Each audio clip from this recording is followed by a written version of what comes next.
listening to the Liquid Shape Podcast with your host, Cody Perez. Welcome, everyone, to another episode of the Liquid Shape Podcast with your host, Cody Perez. Mariah. Ooh, shit. Taz and Lorenzo starting off great. There's the boys right there, and you can hear They scared Lorenzo me so. hissing here.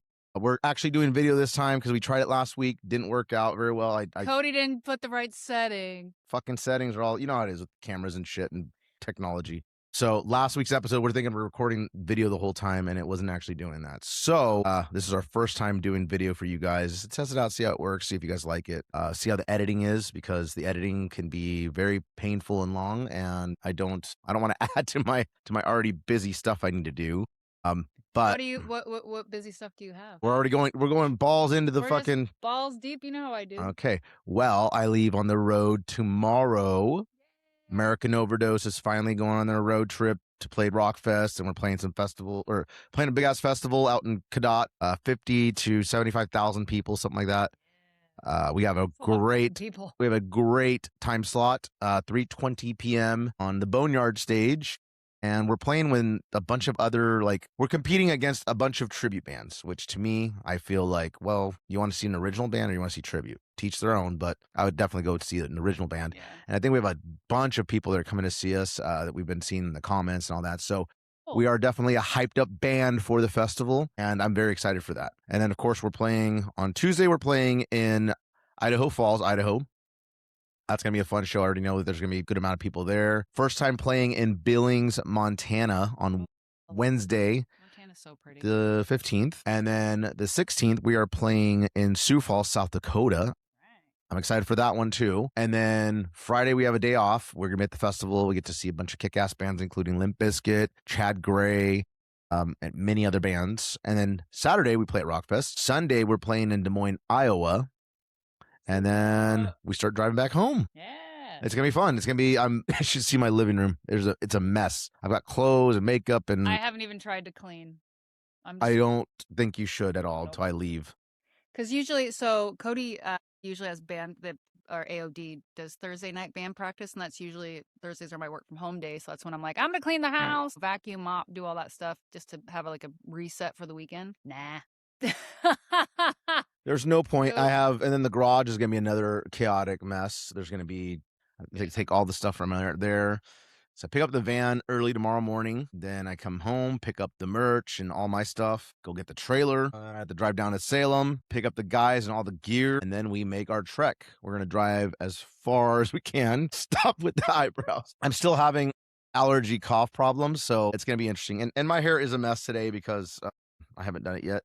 This is the hair that I had from yesterday, just fucking spiked up and everything. And I haven't showered yet. I'm going to shower after we get done doing this. Oh, good thing you're pretty. Try to be. But yeah, it's been a crazy, chaotic week dealing with that and trying to get everything in line. I always stress big time when it comes to shows, even more so when we're hitting the road every single time. It doesn't matter how long I've been doing this. I always is just got to make sure you have everything, because you always end up forgetting something and you end up buying it on the road, costs you more money, or you're like, damn it, I wish I would have had this, or I wish I would have had that. I wish I would have brought this. And then sometimes you bring way too much. The first time I ever went back in 2010, I remember I came with 2 big ass duffel bags. I'm like, well, afterwards, I only technically wore 3 different outfits. Yeah. And the rest of the things I did need, obviously socks and boxers for every day.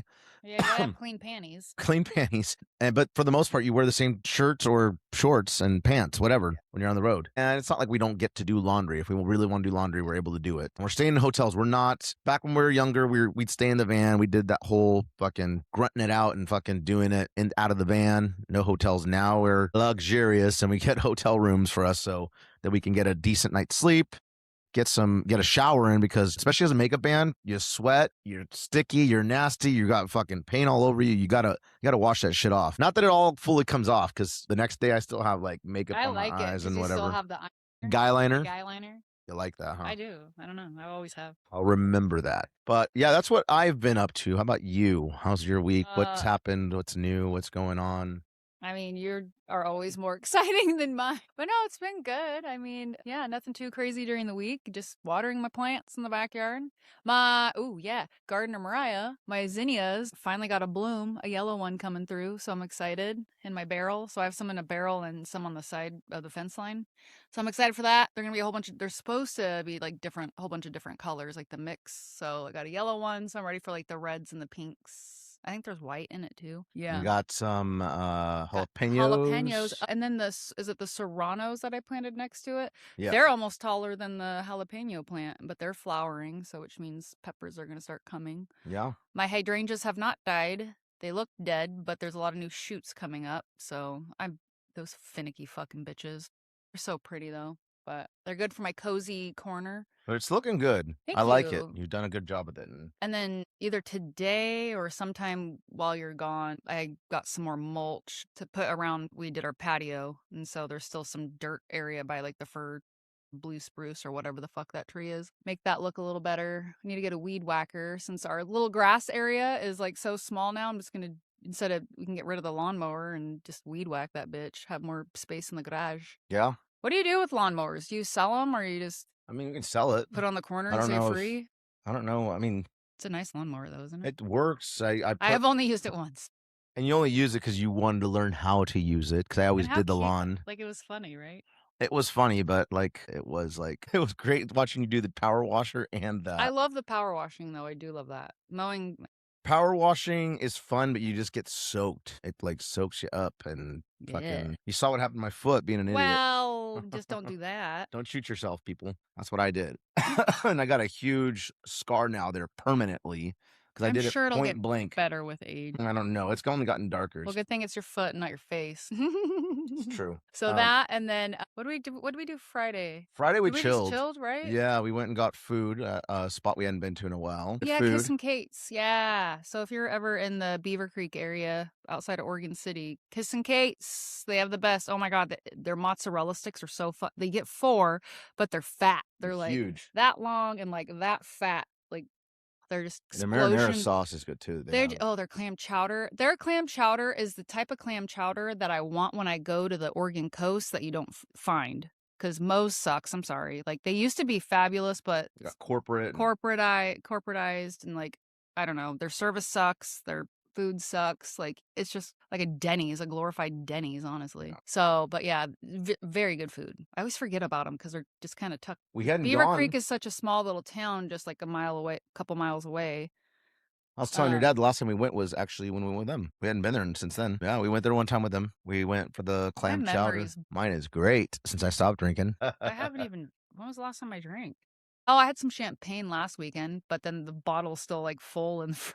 I was going to say, why don't you just throw that out? It's just sitting there. I don't know. It's like almost full too. I know. I just wanted a little champagne. I should have just did a little shooter bottle. I don't... Because it sounded good, and then I started drinking it, and I was like, bleh, I'm not in the mood.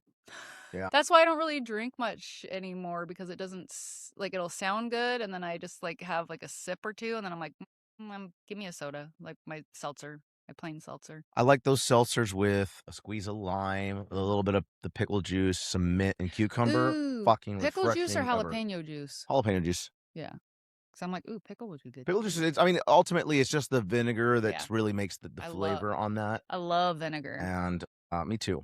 Ooh, and then vinegar chips, the is it Boulder Canyon? Oh, they're so vinegary. Those are good. And they're healthier for you. They got the avocado oil in it's like 4 or 5 ingredients total, if that.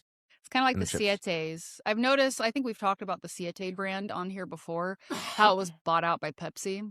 They haven't changed yet. They haven't changed it, but have you noticed? The bags are like... There's less and less in the bag. Yeah, it's bullshit. So you're just paying... You're getting ripped off. Charge it by the weight. Mm-hmm. Like they charge the fruits and the veggies and all that. Yeah. Stupid fucks. Motherfuckers. And then Saturday, what did we do Saturday? Yesterday, oh my gosh, so much fun. It was family day. So we took the boys. It was Cody's nephew, Xander. So Pito in the band, it's his kiddo. Turned 7. So we got a big 7-year-old. And so went over there, just had fun with family and watched him open his presents and beat the shit out of a Batman piñata. That was fun.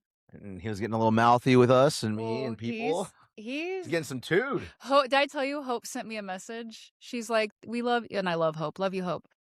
She was so cute. She's like, "Thank you so much for always being there for Xander and everything that you do for him, and we love you so much, and sorry he's turning into he's at that age where he's, like, turning into a little bit of a turd or something like that," and I'm like, "That's all good." I'm like, "We love you, and we love him, and good thing he's cute." Plus, But, yeah, he was getting a little sassy. I was like, Uncle "Dang." Cody has no problem putting him in his place, and obviously he's not my kid. I don't put my hands on him or anything like that. No, But we don't. you got to set him right and just be like, hey, Yeah. be respectful. You know what I Mhm. mean? Like you He means gotta well. I think teach. but it's he had some friends over, and so he was just BDEing it in front of his friends. It's just everybody kinda does that, Yeah. especially kids as they're growing up and learning. I don't know. Yep.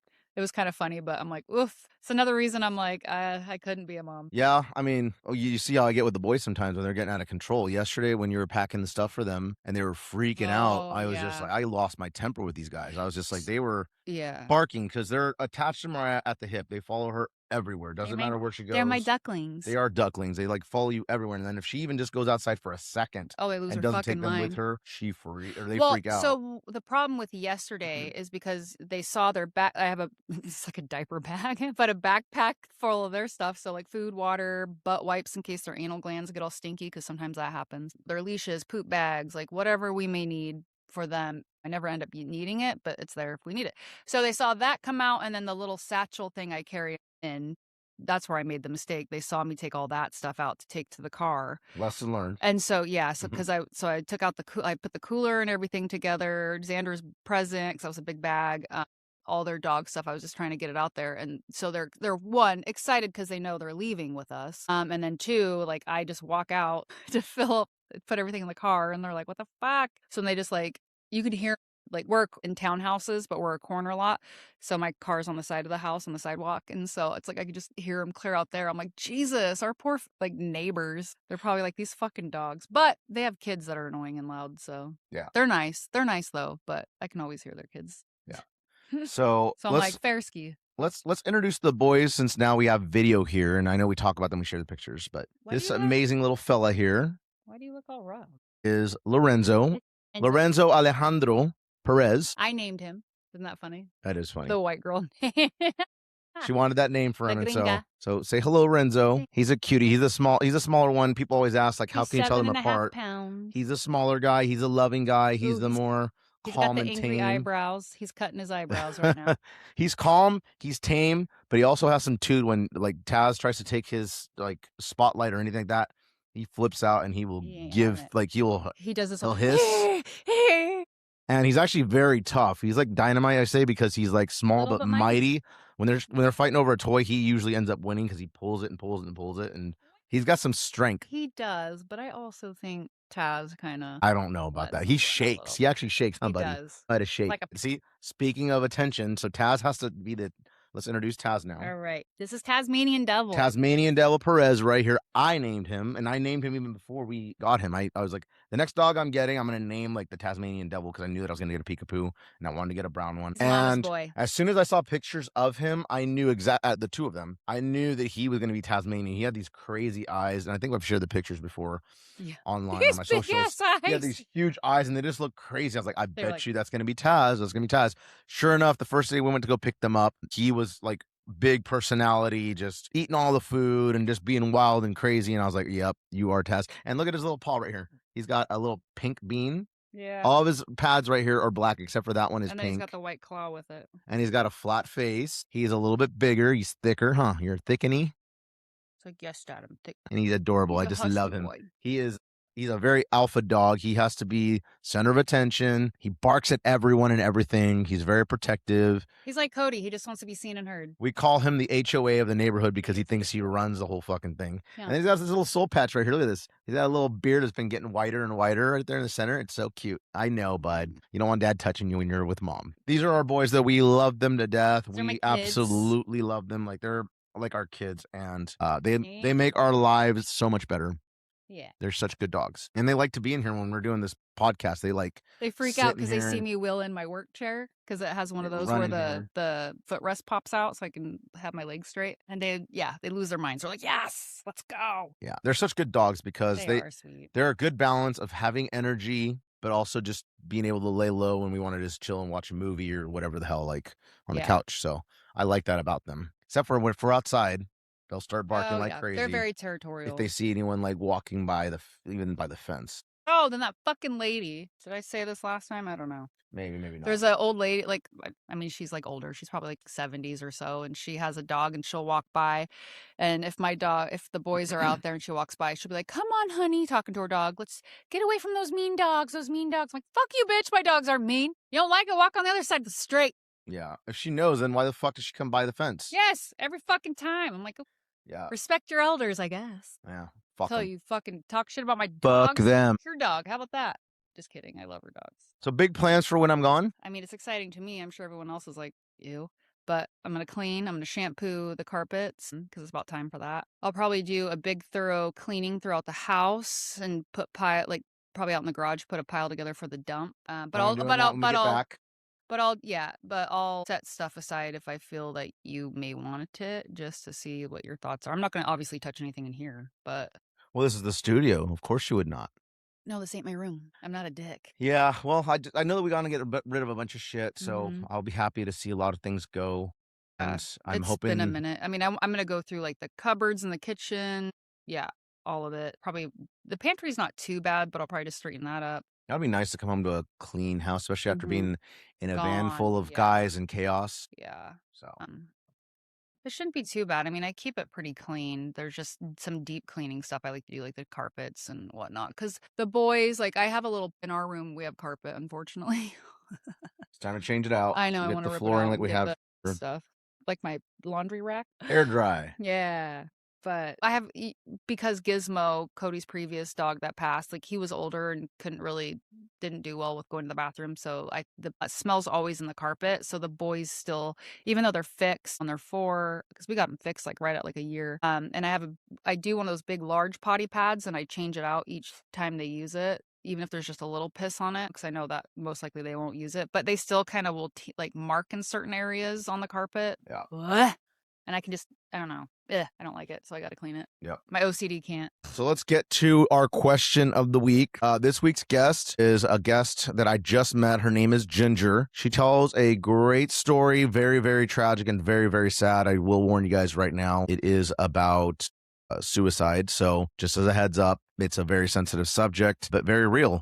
And it's healthy to talk about things like that because I know that a lot of people out there can relate, and maybe you've been in a situation similar to Ginger's story. And so I just want to give you guys all a heads up on that one. So make sure you stick around for segment 2.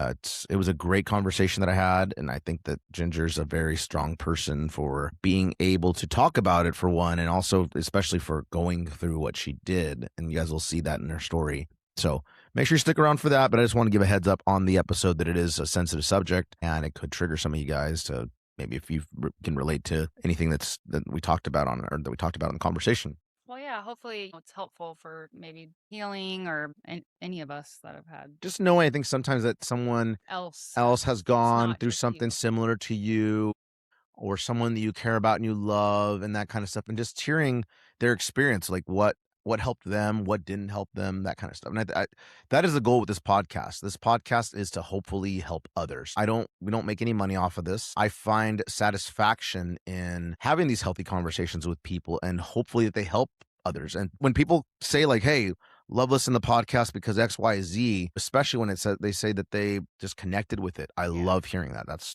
all. No, yeah, absolutely. And it's fun engaging with you guys too, especially when you comment on the question of the week and stuff like that. It's just fun, like getting to know you, especially individuals that do comment frequently, which we love. So please keep doing that. We love the engagement. Y'all are awesome. You're right. I feel like we get to know them on a whole different level, and then they're part of the podcast. Yeah, in a way. There's a handful of them now that I'm like, oh hey, it's so and so or so. Yeah. It's like, okay. And that's like, I get to the point too, or I don't know about you, but if they haven't commented in a while, it's like, oh, I hope. Where are they at? Yeah, like I hope they're doing. Where are you at? So this week's question, I got a lot of responses. So let me just read the question. What's one decision you made that completely changed the direction of your life? And then some follow-up questions on that were, did you realize its significance at the time? Was it planned or spontaneous? What advice would you give to someone facing a similar decision? And luckily, we got a lot of good responses. So I'm going to read a couple of them here. The first one came in from a sober in Lake Tahoe. Quitting alcohol. I didn't know quitting would completely change my life for the better, 1,000,000 times better. My advice is if you already know what life is like with alcohol, find out what life is like without it. Boom. Amazing. And oh my God, I can't tell you enough how true this statement is here. So shout out to this person that left this comment, beat me to it. I was going to say one of those, that was going to be one of my things I was going to say, but if you do something over and over and over again, you build a habit, obviously. It gets boring after a while, even when there's chaos in that's unpredicted chaos that's going to happen. You know there's going to be chaos. It becomes a pattern. That shit gets boring, man. Try something you haven't tried. So that was one of the many motivators for me to get sober. It's like, I've done this for so many years. It's time for me to try something different. And when I did, and the clarity that came with it and all the benefits, there's way more benefits than I don't think there is any downfalls of not drinking. I can't think of one single downfall. Whenever I stop and think, I'm like, well, what do I miss about it? Well, if I want the taste, I can always drink a non-alcoholic beer, and they have tons of them now, including Corona. They have, Coronas, they have IPAs. They even have the fucking michelada things. Yeah, micheladas, yeah. That's, what company is that? That's, is that Modelo? Modelo, yeah. So, and you can make your own, but they're non-alcoholic, so I don't miss a thing nice. about it. Well, and it's helpful too, especially like with the summertime and barbecues and gatherings and XYZ or floating river time. It's like you can just they're in the beer section at Safeway or at your local. They're everywhere now. Bars and everything have them. So yeah, and it's great that they're catering more to that. Yeah. So shout out to Sober in Lake Tahoe. That's a great comment, and I 100% absolutely follow that. Or agree with that. Sorry, I'm still dealing with this, like I said. The next one came in from Synthetic Wasteland. Rejoining the military changed everything for me. I did realize what it would do for me, but didn't realize how difficult it would be for me at my age. It was a planned move that required a lot of change physically and mentally, but I made it happen. I'd say to someone that if they decided something similar, that they should prepare to be humbled. Sure. Yeah. And mad respect to anyone. Absolutely. Anyone at all that serves in the military. Thank you for your service. Absolutely. Thank you 100% for the service. And our troops, our veterans. Absolutely. I don't know how old that person was, but it sounds like they are older than most people when they join. So who knows? Yeah, because I don't know if I would assume they still have the same tactics, but I remember like in high school, like we'd have the army, like everybody always trying to recruit people like on lunch at the schools and stuff. So, I mean, typically they'd recruit young 18. So mad props to them for doing that and going through with it. And then I guess that the military can be really great for a lot of people. Yeah, it can change, life-changing. Life-changing. So, and it can set you up. Yeah, for sure. So awesome. But it's always good to be humbled too, right? I can imagine. I doubt they would let me go in at this age. I'm not sure, but I could only imagine. Yeah, I cry. I feel like I probably would have joined if it wasn't for music. I was so committed to music that yeah, I did. Next one comes in from our buddy John. Yeah. John Would. He says, one decision that completely changed the direction of my life was the day I chose to do home theater installation for Kelly's Home Center as a contractor instead of staying an employee at Fry's Electronics. I remember Fry's. And then he says, I had a strong feeling it was going to be big. For the first time, I wasn't going to be paid an hourly wage anymore. I was going to get paid a percentage of the labor on each job I completed. That meant giving up the security of a guaranteed paycheck, which I'd always had. But it also opened up the door to making a lot more money if I put in the work, which of course, yeah, like that's what I do like about contract work. Anytime that I've done it is like you work at your pace, and I think it builds character, because then you know you have to be disciplined to put in the work, put in the hours, and then if you want to take some time off, usually put in some extra hours, make that extra money, take the time off you need, go back to work and resume when you're back. So good job there, John. Then was it planned or spontaneous? He says, it was pretty spontaneous. Long story short, I had a buddy I used to work with at Fry's Electronics. In 2010, he left Fry's, became the audio video department manager at Kelly's, and the guy they had doing the installs wasn't cutting it. My friend knew my skill set and wanted me as his lead installer. The catch was they only used third-party contractors, not employees. I had about a week to week and a half to decide, and I'd only done a couple installs on the side at that point. But I could see how much money I could make on those jobs compared to punching a clock, so I took the leap. What advice would you give to someone facing a similar decision? If you want to get to the next level, do it. It's risky. There's no sugarcoating that. But with the risk comes the potential for a much bigger reward. You also have no idea where that one decision might lead you. When I first switched to being Kelly's contractor as their home theater guy, it went okay for the first couple years. But Kelly's is really an appliance store, and they never fully committed to the high-end audio video world. Eventually, that side of the business slowed way down. I stuck around, kept taking care of my Kelly's customers, and even picked up a full-time job elsewhere to keep the bills paid while I did installs on my days off and weekends. Then one of the owners approached me about switching over to the appliance installation. I had zero experience doing appliances at the time, but I saw the opportunity because that's what they actually do well, and their main appliance installer stays busy all year. That move changed everything even more. It led to me starting my own appliance installation business, OCD Installation, shout out, in 2018, which now keeps me busier than my schedule can really handle, but it pays very well. Awesome job. I love that. That's fucking badass. And now I'm making the next big move, opening a used appliance refurbishing and resale business. I'll be buying the appliances they haul away from the customers' homes, refurbishing what's worth selling, scrapping what isn't, and scaling as quick as possible. I officially take ownership of the used appliances from them by the end of this month. So yeah, it all started with that one decision to go contractor on the home theater installs instead of staying safe as an employee. Everything else flowed from there. That is badass. Awesome. Like I said, these things build character, and it makes you have that confidence, and it leads you down roads that you maybe never would have done if you were working at the same job where you felt the comfort of an hourly wage. I say take the risk. You can always go back to where you were. Yep. In some capacity, right? And then you don't have to worry about, I wonder if. No regrets of going, oh, I should have, or what could have been. So I like that advice from John, is just fucking take the jump. At the end of the day, like I always say, yes, everything works out. No matter how bad shit ever gets, eventually you get through it, you figure it out. It may be uncomfortable at first. It probably will be uncomfortable at first, but eventually you figure it out. And it all works out in the end. Yep. Especially if you have that drive to succeed, and you have that drive of, hey, I need to pay the bills. I have no choice but to pay the bills. I have no choice but to do this for my family. I have no choice but to what have yous. You'll make it happen. You'll figure it out. There's always a way. And right now, especially, there's no better time in history, I think, to find a job right now and get opportunities, because no one else wants to work. There's a lot of people out there that just don't want to work, especially the younger generation. Don't get me started on that, but a lot of laziness out there. So this one's from Anthony Shu. I'll let you read it. Okay. And Anthony says, fuck, LOL. That's a thinker. I will answer the last part now, though. Go with your gut the first time. The moment you second guess, you made a mistake. Do the hard, do the one that scares the shit out of you. If it makes you feel, chase that shit. Understand. These are the good old days. Don't waste it. Regrets are often these exact moments when we denied ourselves the pursuit of happiness. See? I agree. Go for it.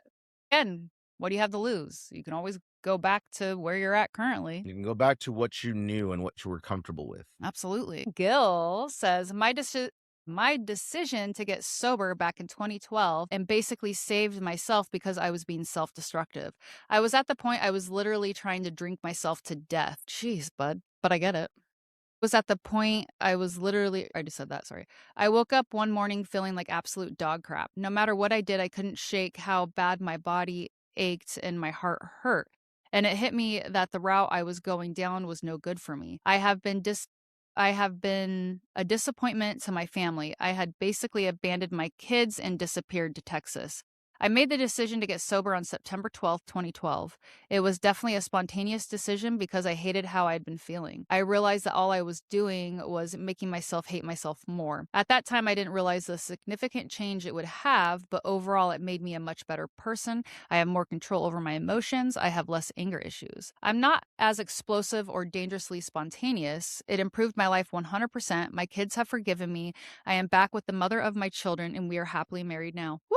Hell yeah. Heck yeah. Hell yeah, Brandon. That's fucking badass, dude. My advice to anybody trying to get sober or to stay sober is keep up the good work.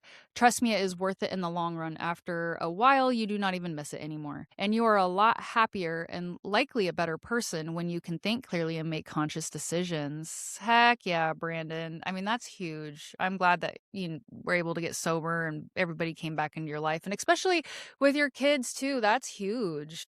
I think personally. I mean, I'm just so happy for you. I love that because then you hear these horror stories sometimes of like parents that they have these regrets that their kids won't talk to them. They're working so hard to change their lives, but their kids, I think, have lost hope or they lost whatever, like they lost the faith. And it's like, just give them a chance. Just and I get it. Sometimes you, especially for alcoholics or drug addicts and whatnot, there's many times that you try and you fail, you try and you fail. And so people get tired of hearing, oh, you quit drinking. Oh, you only quit drinking for 2 weeks. Oh, you only quit drinking for a month. And then you're right back at it. And then it's worse. You can only say, it's like the boy who cried wolf. You can only say it so many times. And so eventually you do get tired of hearing that. I remember as a kid, like watching my dad, he'd be sober for three weeks or 3 months. And we'd hear about it and we'd get super excited. And dude, I was like 6 or 7 years old.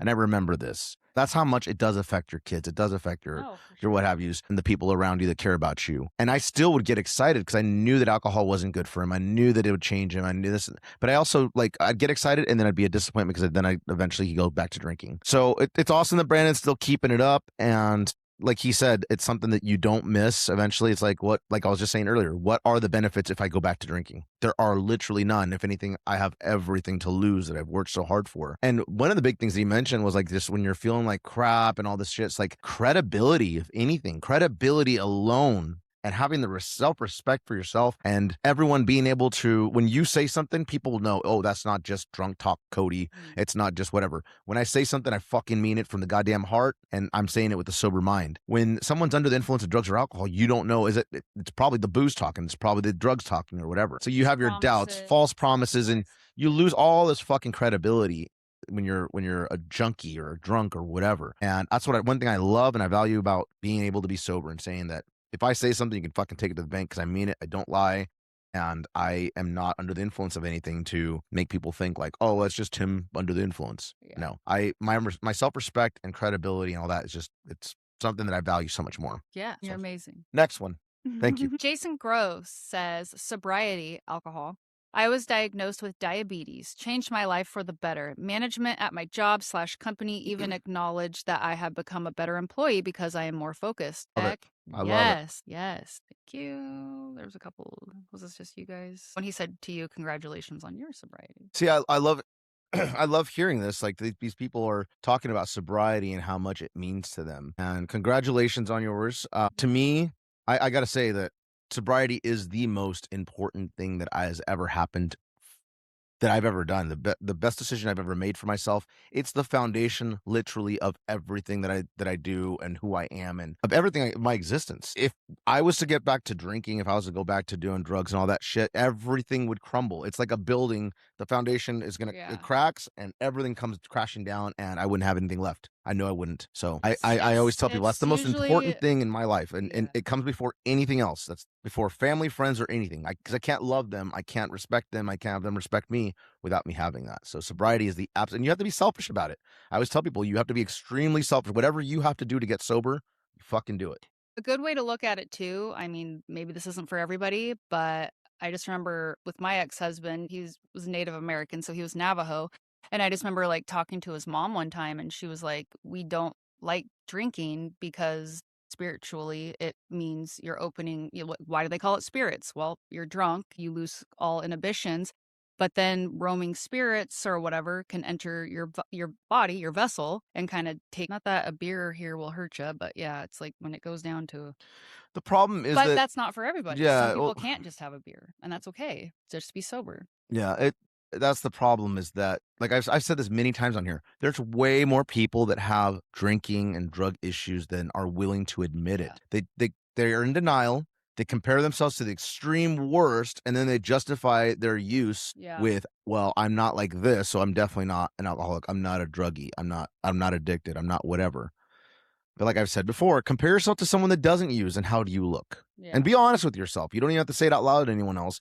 Be honest with yourself, and you'll see that, maybe I do have a problem. But to each their own. Each their own. The next one is from our buddy, Brandon Sills. I miss you, Brandon. Brandon. Face sticks. Brandon says, the past year after college ended, I intended on taking a summer break. I had the hunch that bad stuff was on the horizon. After it mostly resolved and I was able to reflect on it, I think that's where my decisions began that I have been changing some of the biggest things in life so far. I realized this has been needed for years, but I didn't realize the importance of it until the past few months, where finally the results I've been fighting for are not only way more optimal, but they have had a cascading effect more internally than externally. All of this has been spontaneous since it was enacted. If you can consider making a significant change in your life and unsure if the risk is worth the reward, that's up to you to think about. However, also know that once you really start, you got to ride out the decision and what comes with it. You're doing this shit for you, for 8 billion other people. It's okay to be a bit selfish when it comes to your next stage of growth.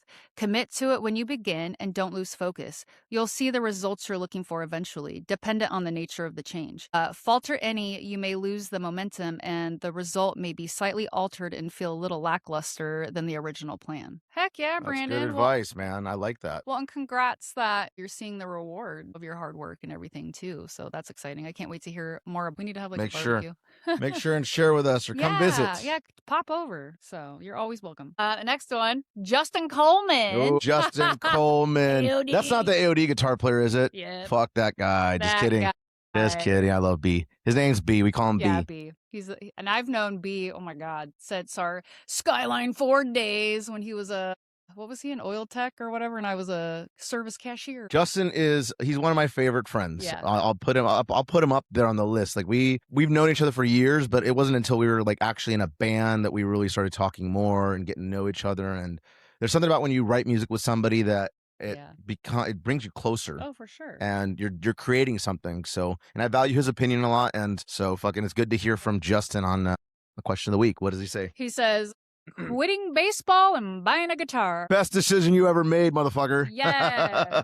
Yes. That makes sense, though. I remember him telling me the story about that. And Justin is an incredible guitar player. He's actually really good at anything he fucking does. Absolutely. He's a very talented guy. And best decision you ever made, buddy, because here you are writing music and fucking sharing it with the world. That's right. The next one is from Gabe Witt. God, I haven't seen this guy forever. What's up, Gabe? Fuck yeah, Gabe. I've been wanting to get Gabe on the podcast because I know that he's got lots to talk about. And I think that would be a good one. For we'll sure. we'll get him once I get back home from the road. I'm gonna get him scheduled for a podcast for us to communicate and talk. I gotta tell a funny story, so hopefully he's okay with me saying this. I don't think don't steal one that he may already tell on the well, thing. this is my experience with him when I first met him, so I don't think he would give a shit, but because it's hilarious.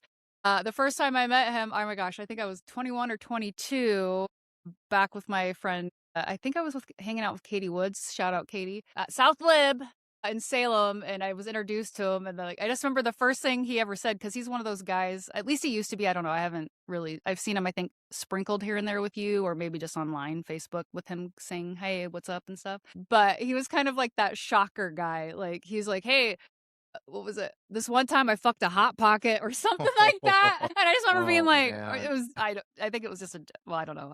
I think it was just a joke. I think he's just one of those guys that's like, I don't know. Yeah, I love Gabe. The shocker.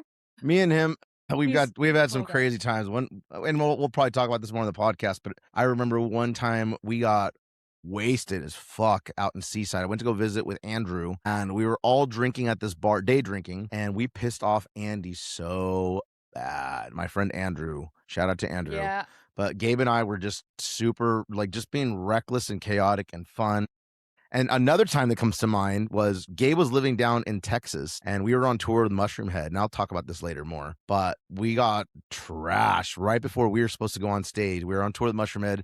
We were playing in Austin, Texas. He came out, hung out with us. This bar right next door to the venue that we were playing had either dollar shots or dollar drinks for an hour between 5 and 6. Boy, he starts buying us drinks. We start buying him drinks. And it was just fucking chaos. And we'll talk more about stories from that. It's always chaos, but it's always the best time. But yeah, shout out to Gabe. We'll get him on the podcast. Yeah. What does Gabe say? Gabe says, diving in head first and starting my own business, and now it's booming. Fuck yeah. I want to hear more about that. that. So that's something we're going to talk about on the podcast for sure. Oh yeah, he said he would love to. Yeah. Cool. I get to read next. It's on you now. All right. John Gillian says, going from being a Satanist, 25 plus years, to a devout Christian baptized May 31st of this year. Congratulations, man. Yeah, absolutely.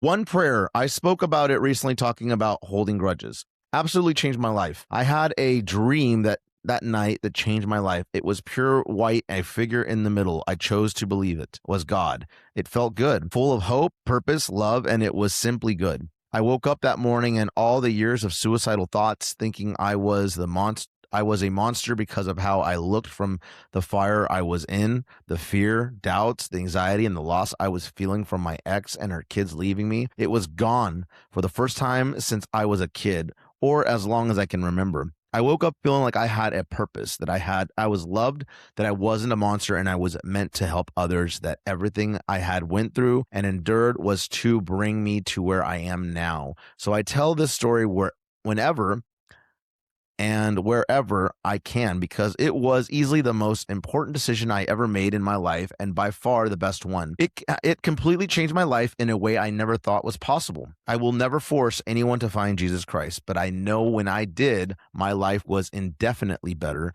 and I would tell anyone that has been at their end and want to give up, talk to God. He will always listen and be there for you. That would be my advice. I love that, man. Fuck yeah, John. That's so cool that is so cool that you decided to try something and it was spirituality and with religion and whatever people call it, different things. Yeah, it's different to everybody. It's a very personal thing. Yes. And for someone to it's kind of like a habit. It's like when you are living your way dedicated to this. In this case, he was a Satanist for 25 plus years, he said. It's hard to break a habit. It's hard to change your ways. It's scary. It almost makes you feel like you're going to lose something that you've worked towards, or that shelter that kind of gave you comfort or whatever. And then to try something different, I give mad props to anyone that does that because it's easy to get comfortable in something. Yeah. It's easy to just say, fuck it, this is just the way that I am, and this is the way I'm going to be. And it's easy to find all the bad in the world and be miserable and find all the reasons why the world sucks. It's a whole different thing, and it takes work to make changes, necessary changes, and to start looking at things from a different point of view and start seeing the positive and be thankful for what you have. And I'm glad that you were able to find something that works for you and that makes you happy and that helped you see the light. So congratulations and keep up that fucking awesome spirit and keep sharing, man. I love hearing stories like this. This motivates me. This inspires me. I can only imagine it does the same to people out there and the listeners that are listening to this podcast and the people that you share your story with. So thank you for sharing, man. That's fucking awesome. Absolutely. Peggy Knott says, after being with an addict that was slowly taking me down the road little by little, he was introducing me to the big M. One letter from math. One letter from math. Okay. I know what you mean. That's a horrible drug. He went all out banging it, cheating, threatening me, intimidating me, stealing from stores, hiding it, and broke up with me. I thought I was never going to survive without him because he told me that every day and was devastated. My son saw how messy it was for me, moved me in with him and his now ex and her mom away from my hometown and helped me get my shit straight. I got a job, got my own place, and started to live for me again. Moved back to my hometown, made amends with people who I had wronged, and got my old job back, my own place, and a much better life back. I've been at my job for over 5 years now. Same with my apartment, second new to me car, a fluffy cat, best friend, and my son doesn't really realize how he saved his mom. I'm going to be a grandma in December, and my son and his wife's first child. Life is better without the ex I thought I couldn't live without. I am happily single for 7 years, and I don't really care. My son is starting a beautiful life. I'm doing well, and that is all I need. Sometimes when I share this story, I think, wow, life could be so terrible if my ex had succeeded in dragging me down this path, and damn, I've been through some serious shit. I am a survivor. Fuck yeah. Dude, Peggy, that is badass. And that warms my heart to hear that your son took care of you like that, because I love... Good son. That's a great son. I love... I know. I was like... I was just getting goosebumps just reading it. Yeah. And we should always, and I say this to everybody, like, take care of your parents, man. Yeah. They raised you, and in any situation, they gave you life, regardless of what your situation is with them. And there's some things out there that we've talked about that are very sensitive that you may not be able to ever forgive. Like if they've harmed you in a really like in a weird way, like abuse and sexual or physical or that kind of stuff. I don't know if I don't know that you can forgive that kind of stuff, really. Like, but there's people out there that I always have this conversation with that sometimes have sourness towards their parents for XYZ reason. And I'm like, dude, you need to learn to forgive. They gave you life. Take care of them, because when they're gone, you're going to not remember the bad shit about them. You're going to remember the shit that you miss about them, and you're going to regret ever holding those feelings. And So to hear, And you never know how good your relationship can be too. I speak from experience.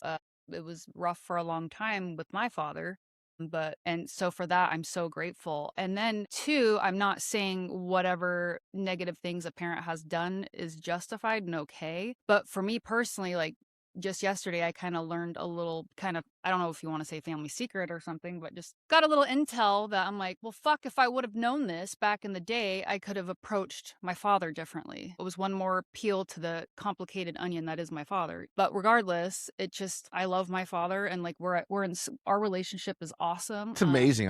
It's hard for me to I understand love that you guys him. had a bad Right? thing, You anything. would never I would have you would never guessed it think because you guys seeing have us such a now. great relationship, and I can just see the love in your eyes towards him and the love in his eyes towards you. And like, it's hard to believe that you guys Yeah. ever had a falling out or whatever you want to call it. Yeah. So whenever you talk about that, it's to No, me, it's it's so foreign because so I've never seen that. But I know everybody's situation's different, but if it's something that you can, I know certain abuse, sexual abuse, I don't know on that, but luckily mine was only verbal with him. And so that's something I had to do some soul searching on, because I held it against him for a long, long time, which didn't do anybody any good, didn't do me any good. It just made me do shitty things to myself to try to cope or whatever XYZ. So it's just coming to terms with it and just saying, you know what? Fuck it.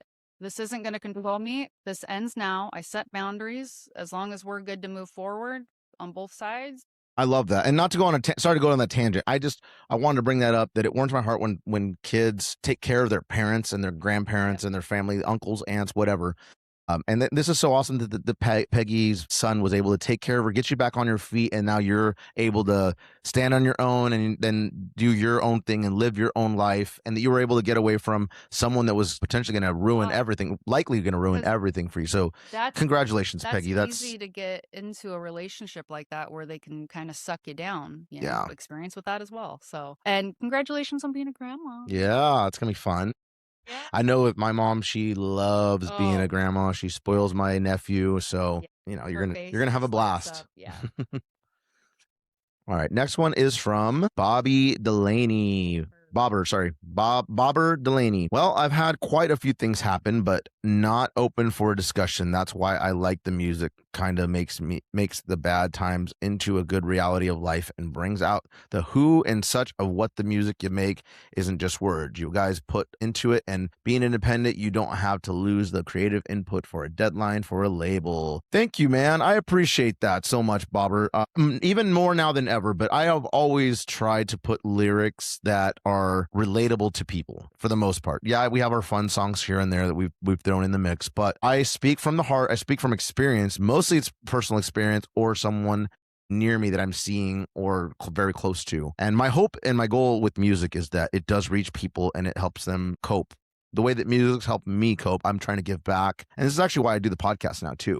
The music's one way for me to connect with people and give back. The podcast is another way for people. If you're not a fan of my band, you're not a fan of my music, whatever, I at least have the podcast here that hopefully I can reach other people that normally wouldn't listen to the style of music, and I can help. I can help get people to be heard, get people to find solutions to problems that are similar to either myself, yours, or someone's advice that they're giving from a guest to someone leaving comments like this. So definitely understand if you don't want to share anything. Like I respect that. Sometimes you don't want to put yourself out there, and there's things that just are not meant to be shared. So thank you. Appreciate that. You get to read the last three because I've been reading a lot.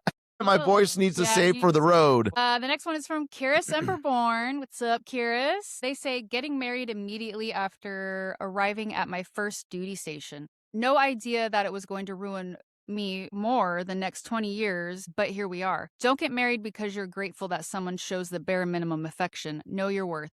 Fuck yeah, Kiris. Exactly. I love that. Exactly. I love that. Yep.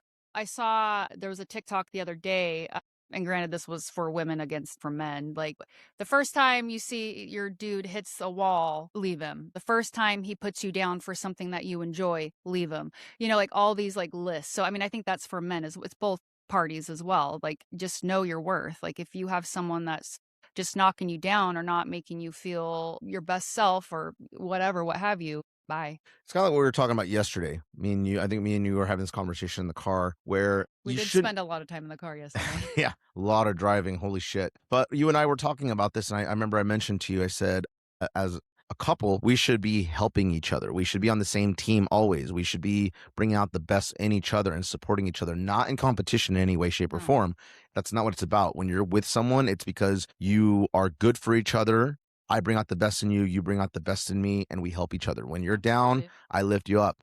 If I'm down, you lift me up. And we're on the same fucking team. We should have the same goals of happiness, healthiness, and love, and just living in the moment and fucking enjoying everything that you have together. It's sad to see because I've been in relationships like this where it's competition. It's like who can get more attention or who looks better or who does it should never be like that. Once you're in a situation like that where you're putting in all the effort for something and the other person just doesn't care, or is just kind of like dragging along, get the fuck out. Why be in that? You're wasting your last bit of life. Life is so short. Don't waste it with somebody that makes you miserable, or someone doesn't appreciate you, or doesn't take your energy and be like, you know what, I love this. Like I always tell you, I love your energy. When you go into a room, like you have this energy that you bring out, and whenever you're down, I'm just like, what's wrong? I need to figure out what's wrong. No because one can handle it if I'm having a bad no, when you're having a bad day, it's weird. And it's not that you're mean. Fucking mind. It's not that you're mean, but I can sense my it. Energy's you're not all sparkly, fucking like shiny, and the glitter's not there. Yeah, the glitter's not there, and I feel bad. I'm just like, I try to get it out of you, but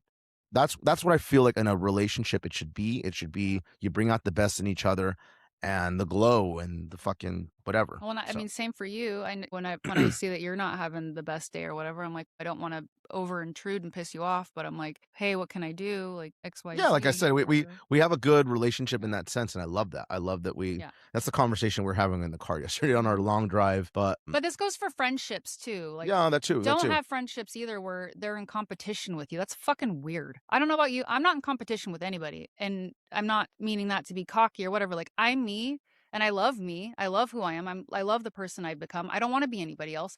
And I hope that for others too. Like, you were made, whether you believe in God or not, I personally believe God made all of us how we should be. You are amazing. We all go through shit. We all fucking are a piece of shit at some point in our life. But that's the whole point. We got to grow from it, move forward, and tell a story, help others out. But you're an individual. You're an individual. You are yourself, and you're amazing. The only person you should compete with us is yourself. Love yourself. Be better than you were yesterday. Yes. Be better than you were a year ago, 5 years ago, whatever. And I know that continue to progress. That's cliche, blah blah blah bullshit. It's right? true though. But you have to love yourself first, because if you don't love you, how do you expect anybody else to love you? Yeah, you're amazing. You are worth good things. You are worthy of love. You are worthy of that good job or whatever your dream is. You are worthy of it. So go out and shoot for it and go with that mentality. And don't worry about what other people are doing. Get rid of that bullshit, and don't worry about what other fucking people are doing or what they say, because there's always going to be a naysayer that's like, oh, well, this never works out, or that dream never works out for people. Fuck them. Yeah. Never listen to it. Bye. Because people always want to, just remember, there are certain people that always want to see you fail. And so they're always going to. They're watching to see you fail. They're watching you. They're watching you. And it could be your closest friends, right? So just. Family or friends? Family, usually friends, is. It usually is. I saw this meme that I shared the other day. People that are the closest to you. Yeah, that can be the worst. Your biggest fan is going to be a stranger. Mm-hmm. Your biggest hater is going to be someone that knows you. And that's 100% true. Yep. I've had that all my life. And it's only gotten worse over the years. And that's fine. Keep watching. Keep being jealous. Yep. That's the way I look at it. Exactly. Which is sad. But it's like, you could be awesome too. You just focus on you. And stop hating on other people. Or wishing to be other people. Like, that breaks. The next one is from Steve Metzler. He says, got married. I knew it was planned, but spontaneously moved the date up. Because of this outcome, I have no advice to give. Well, I mean, hey, you shared. Yeah. And so he made a face right there when it says got married. I hope it's good. I hope it's good too. Yeah. So it was a good decision. I hope it was a great decision. I feel like that's what you're meaning. I do too. So I'll take it. So I'll think positive and think that it's sending you good vibes, buddy. Yep. You know. And the last one, right? Is this our last that's one? The last one.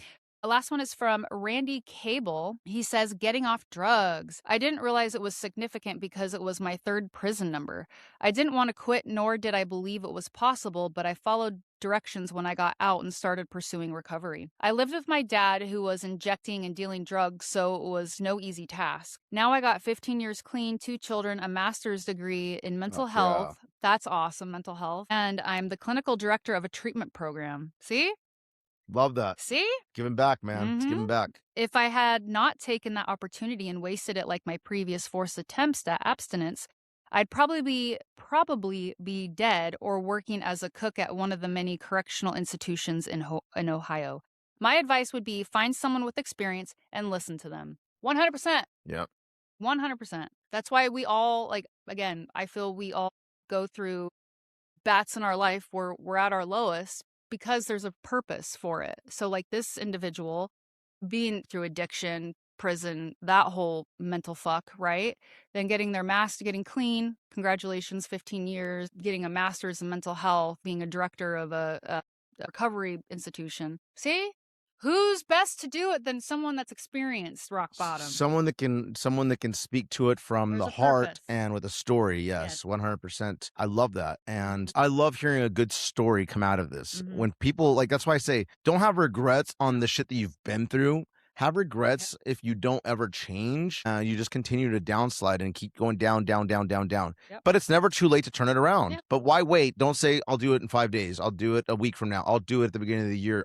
No. If you recognize there's a problem, make the change now because tomorrow's not promised. And that does sound fucking cheesy, I know, but it really is true. And when you turn it around, you can do some great things like what Randy here shared with us. And I love hearing a good story about someone that's been at the bottom and now is giving back and everything you've been through. Yeah, it does suck that you've had these scars and this bruising and this hurt and everything that life has given you, but don't let that just go to waste. You know, share your stories. Give back, and hopefully someone listens. It will connect with someone. There's always going to be people out there that are just like, oh, yeah, whatever. And then they want to go do their own thing and find out for themselves. Sometimes it takes people to actually go through the process or go through the process for many years and fall multiple times before they finally are like, you know what? I need to make a change. So keep sharing your story. And I love hearing that. I love hearing the good turnaround on that. So great. Yay. So what's one decision you made that completely changed the direction of your life? So a couple things. First, I think for me, I mean, I'm not sober. I do enjoy a cocktail here and there, but I think is not drinking like I used to. I used to use drinking as a coping mechanism, that type of stuff, and then embarrassing stories and all that. And then you get kind of labeled as like, I'm the fun one, the party girl. Like, we all want to hang out with Mariah because she knows how to have a blast and she's fun to be around. She's fun to drink, blah, blah, blah. And it's like, I don't want to be like known as being the fun drunk. Like, I want to be fun, just sober, fun Mariah. Don't get me wrong. I like to have little mimosas here and there, a little Aperol spritz with the bestie when I see her. But it's just, I don't know. I think you just get to a point where you just kind of outgrow it too. I don't like how it made me feel, especially waking up with regret. There was one instance, gosh, like 6-7 years ago where I worked at a winery and it was August and hung out with some friends after work and Magnums, they're the big, huge wine bottles are like double or whatever. I don't know what the ounces is or whatever, but drink like 2 of rosé, drink 2 of those in August in 100-degree direct sunshine. Ooh, Didn't really eat. Yep. Shitty, stupid fucking decisions. Yep. Don't remember. Blacked out. Yep. And the thing with me too, I don't know if I could handle my alcohol, but I would constantly, like my whole drinking career, I guess, I would constantly black out. But it's what's scary, obviously blacking out scary, is the next day being around friends and whatnot, and they'd be like this and that, and I'm like the night before, like funny things or whatever, and I'm like, what? And they're like, what? And I'm like, I don't remember that. And they're like, what do you mean you don't remember like this situation or whatever funny thing? I'm like, I remember like at this point and like kind of the rest of the night's a blur, and they're like, you were blacked out. Yeah. You seemed fine. Like, sure, little buzzard, whatever, right? 'Cause obviously heavy drinking, but had no idea you were like lights out. And I'm like, yep.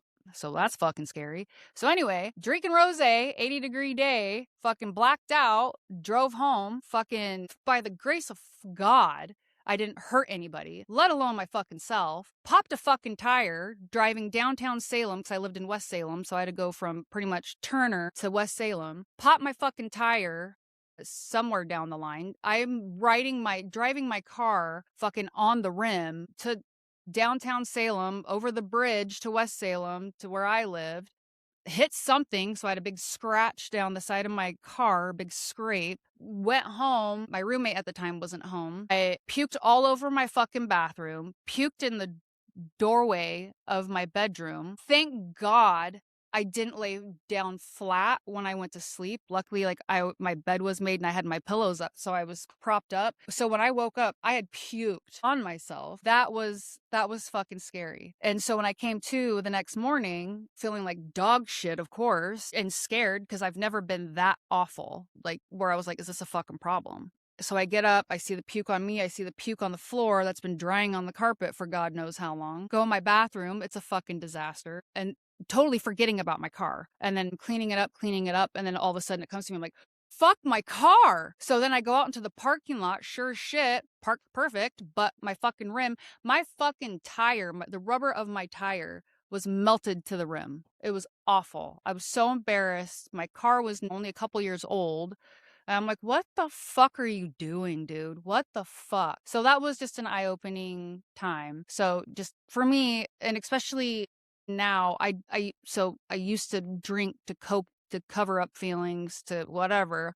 I don't like being drunk now. I don't even really like, honestly, getting a buzz. Like I like having like a cocktail or two, but being in control, like if I even do that, but that's as far as I take it. I don't like not being in control. I don't ever want a situation like that to happen, especially where I could have hurt somebody else or killed somebody else. What if I hurt a child? Like, could you fucking imagine? Could you fucking imagine? I would be dead. So that's a big one. Two, this is going to be controversial because I know not everybody is for it. GLPs have changed my life. I've always struggled with weight. And I know so many people are like, oh, just diet and exercise. Bitch, that's all I did my whole life. That's for me. Obviously, it's not for everybody, and that's fine. I'll never push it. You do you. Bad body image, fucking eating disorders, anorexia, bulimia, like all that stuff, just because that's just how my body is. I had a trainer with a set meal plan that I followed. You can contest to this for a year and a half. So I'm spending all this money starving. I mean, I'm eating, but it's like, and I'm doing this workout regimen of like 6 days a week when it's like I could only lose 20 pounds and I would just stop.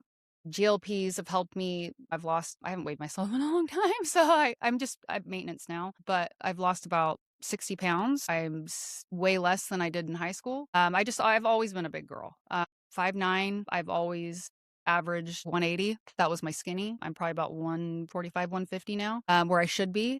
I feel better. Things don't hurt. The good thing that comes with it too. So I do tirzepatide, not Ozempic or semaglutide, the next one up. So it has the 2 receptors that it works on. It really controls cravings. Like that food noise is gone. That controlled my life. Then on top of being ADHD and all that shit, it's helped with a lot of those symptoms too. But it's also helped cravings. Like I can't drink. Like I can't drink more than like an IPA because I will physically start getting ill. Like my stomach's like, hey, stop. And so that's another positive side effect, I guess you could say, of a GLP is that it stops. You don't want it necessarily. Like, don't get me wrong. There are times where I'm like, oh yeah, beer would sound great, but I'm like, no.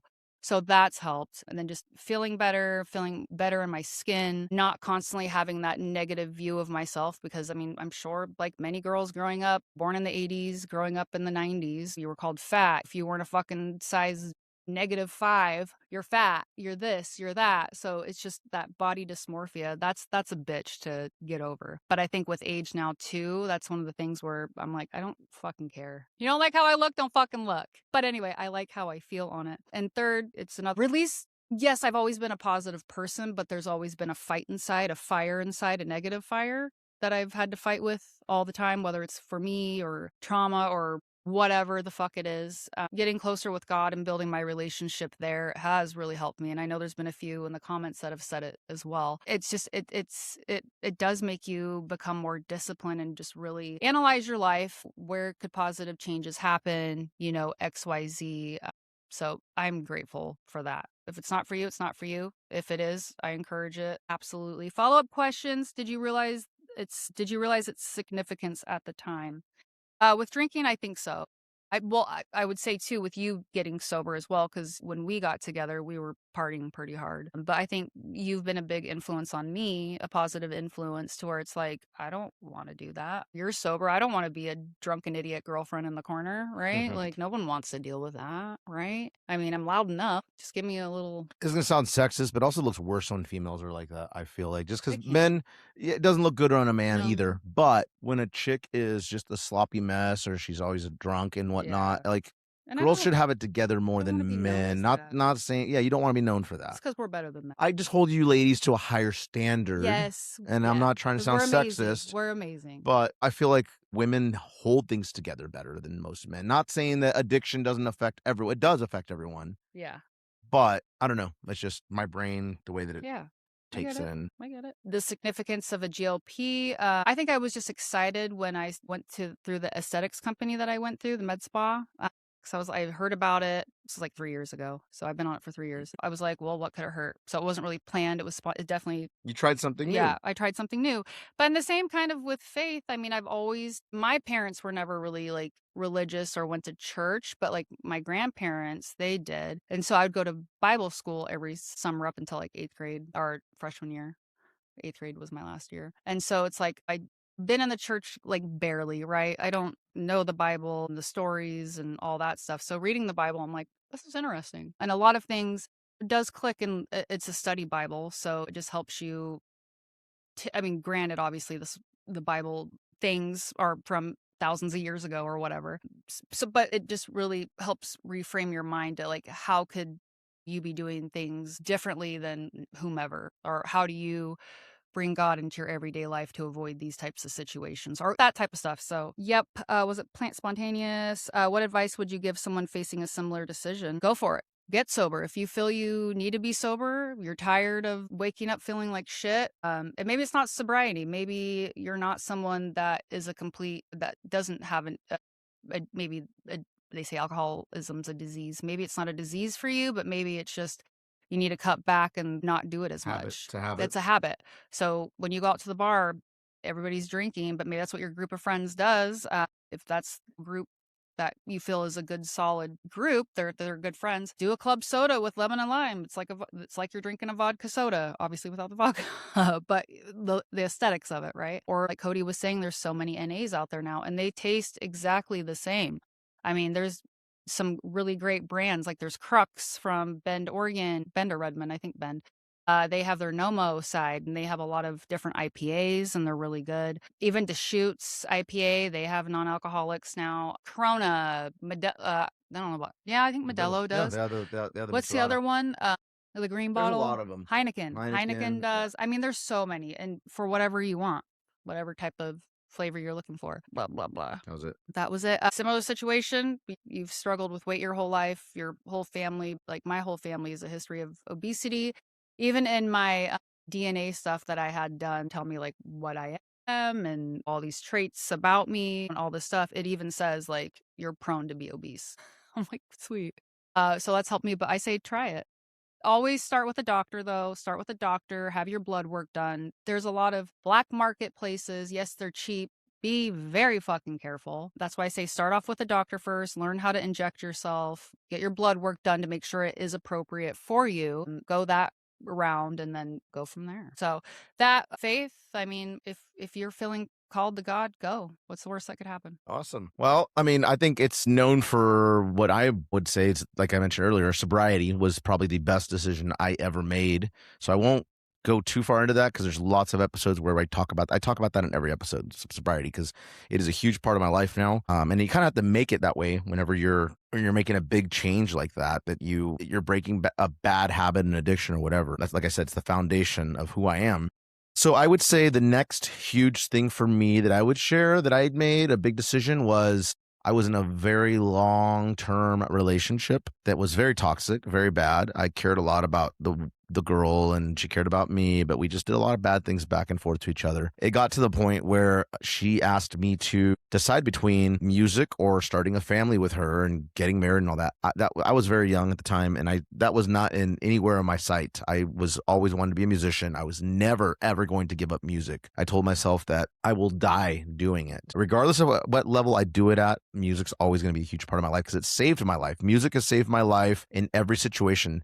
Music has always been there for me when I was hurt by a girlfriend or by a friend or by a family member, going through a tough situation, something I just couldn't handle. Music has always been there for me, and people have always let me down, whether that be a family member, a girlfriend, a best friend, a friend, whatever. I've always been let down by people, but music has never let me down. It's always been there for me. It's been my way to therapy. It's been the way that I vent when I'm writing. It's been the way that I am able to get out feelings and emotions and thoughts. So I would never, ever abandon music. So I told her flat out, I said, I love you, but you met me as a musician and I'm always going to be a musician. And I understand where you want to go and that's fine. She went her way. I went my way. And I think what it did for me, why I became so driven and so hard-headed that I was going to do music and just take it to that next level, was because I was going to prove to her and everyone else around me that I was dedicated to this and I was meant for this and I was going to take this to a whole nother level. And I literally started American Overdose right after that. I went into the studio, worked with a producer, shout out to Human Studios, started working with him, took some songs that I wanted to work on, direction I wanted to take the band. I already had a band name that I came up with. We recorded, and then the next year I found the live band members. I got my brother on board, I got Brick, we had my old guitar player, which I've had on here before, Jeremy, put it together. We were playing literally 6 to 7 days a week, nonstop. It was not, we were driving back and forth. It was like a job. It was 100% the band. We used to jam 3 to 4 times a week in the afternoon. We would jam for like 5 or 6 hours every single day. And we were constantly playing shows all over the West Coast. And the band was 100% it. And that's all it was. My life was I sold my soul to American Overdose and said, this is what my life is going to be, and this is what this is what my purpose is going to be. And I don't regret that decision ever. And anytime I get down about something, whether that be the band itself or all the work that goes into it, the financial part of it that can be very stressful, when I'm lacking motivation, I put myself back on, I remind myself of where I was at that point when I had to make that decision if I was going to do music or start a family and go this direction with a person that I'd been with for years. And I'm like, that guy is still in me. That it's in my soul. It's now bigger than ever. I took nothing and I made something out of it. Regardless of how you feel about American Overdose, my band, the music, us as people, whatever, I created something fucking great. Like it literally started with nothing. And I don't come from someone that has money. I definitely don't have a background of rich family members. I don't come from a different band that was known at all. I played in a lot of jack off fucking bands around the local area that didn't go anywhere. None of the musicians I played with went on to do other great things or anything like that, or bigger things than me. I've taken this band and literally put out albums that people connect with and relate to, put out tons of videos, played huge ass festivals. We've been on radio. Had thousands of fans all over the place. Lots of experiences that only I can talk about and not very many people can relate to. Opened up for lots and lots of bands and festivals that I would have never believed that I would have done when I was a kid. Done a lot of great things in this band that I appreciate now. When I was partying and really into it and so like going through my craziness, I didn't appreciate it like I do now. Now I reflect back and I think, and I'm like, the only reason why people wouldn't like this band or what we do is because they're jealous and they're haters. And I don't mean that like just to sound cocky or anything. It really is that. We write some really good fucking music. Quality's there. We put on a great fucking show. Well, especially what was it? The other night, a couple week ago or whatever, you were playing your first album and stuff. And don't get me wrong, it's awesome because that's what started you. But it's like just to hear just how far AOD has come from that first album to now, and this quality of the songs and the engineering and everything that goes into it. The songwriting, the progression, the lyrics, everything, just everything. My personal opinion, I think you're the best you've ever been. Yep. And it's only gotten better. Yeah. And like you said, if it's not for you, it's not for you, but you have to admire the dedication. Like Cody does not stop. Dedication, the drive. I live and breathe it. I wake up to it, go to bed to it, and all day it's just bands. I put my all into this. Everything I do is for this band. And it's going to be my legacy. When I die and when I'm long gone, my music's going to live. My lyrics, my thoughts, my music, my everything's going to live forever as long as it's out there. So I don't ever regret that decision. And it made me who I am. It drove me to be dedicated and driven and disciplined and all those things. And I think that a lot of that had helped me, that those characteristics that I built from being in this band. It kind of was my downfall because I built a character that I let come into my life. And it's funny, I was talking about this with someone about this the other day. I built a character for this band that comes out on stage, and I let that character, I couldn't tell the difference between Cody Perez, the normal guy, to the character that I built up, and that consumed my life and took over. It possessed me and made me fucking crazy. And I believed the hype. I believed the character. I let it just basically be who I am and who I identified as, and my 24/7. And I've learned, obviously through sobriety and all that shit, that I have to separate that. And that's just a character that I play on stage or a persona that I play online or whatever the case may be. But it's not who I am. And so it's funny, but what I created almost destroyed me, but also now helped me get sober. The disciplines and all that shit that came from the characteristics and the skills that I learned in this band is what helped me get sober. And so very thankful for that. I have no regrets whatsoever. And I wish that person all the happiness in the world, that she's living the life that she wanted, because I'm living the life that I wanted to. So I'm very thankful for that. I think similar. I never wish bad things on my exes, even if they've been awful. Like even my ex-husband, I'm like, I just hope and pray that you're loving yourself, finding you, getting help if needed. Right? He obviously the ex-husband needs help, or needed it. But hopefully they're doing good things. So yeah, I always wish the best on those that were a part of my life, because they were a part of my life for a reason, and they were part of the story of Cody Perez. Let's see. The other thing I would say is leaving my job as a bartender. I was a bartender making a lot of money at a very young age when I was 21. And I don't like talking about the job that I work for, the companies that I work for, or anything like that, just because it's none of anyone's business. But I left a job that I was very comfortable in, making lots of money, to do something completely different in an office environment and all that. And it was scary because I was making more money than I had ever seen or dreamt of at that point, for my age, I should say. And I did it because I was like, I can only do this for so long before you're burnt out, putting in that many hours a day into something. And also it wasn't helping my addiction problems. Working in a bar, living that lifestyle of after you get off work, you go to the bars, drink, socialize, all that, go to the strip clubs. And it was literally every single day. And it took me away from music. I wasn't able to do music for like the year and a half that I was bartending, because you make your most money on the nights that you would normally do gigs. So making that change helped me learn how to work in a corporate environment, how to get along with people, how to properly send emails and put letters together, talk to customers, all that kind of stuff that I now apply to my everyday life with the band and that kind of stuff. So I would say those three things are the life-changing things that I made, the decisions that I made that affected me long-term wise. Those are the ones that come to mind always first. Of course, there's tons of other ones, but those are the ones that come to mind when I think about that. What I would say to someone that's thinking about any of these things that are similar to that is, like we mentioned earlier, take a chance, believe in yourself, know that you can do it, know that everything will be all right. It's going to be a bumpy road in the beginning, but you're going to get over it, and then it's going to be smooth, and then all of a sudden there may be a hurdle that's even bigger that gets in your way. It's sometimes a test of how bad you want it, or to challenge you to be better and elevate yourself to another level. So you keep going. And it's like some of these people we're talking about here earlier, like they had to make a change, and it made them who they are today. Yep. So I would just say, take the risk. It's worth it. In the end, you won't regret it. You'll only regret if you don't take chances, if you get comfortable. So that would be... Being comfortable can sometimes be very dangerous. Dangerous, and it's harmful for yourself, and it doesn't promote growth. Yeah. So with that said, please stick around for segment 2 with my guest, Ginger. Like I said, very sensitive subject, great conversation. I hope you enjoy this. Welcome, everyone, to segment 2 of the podcast. Thank you so much for tuning in. Today's guest is Ginger. Welcome, Hi. Ginger. Hi, everybody.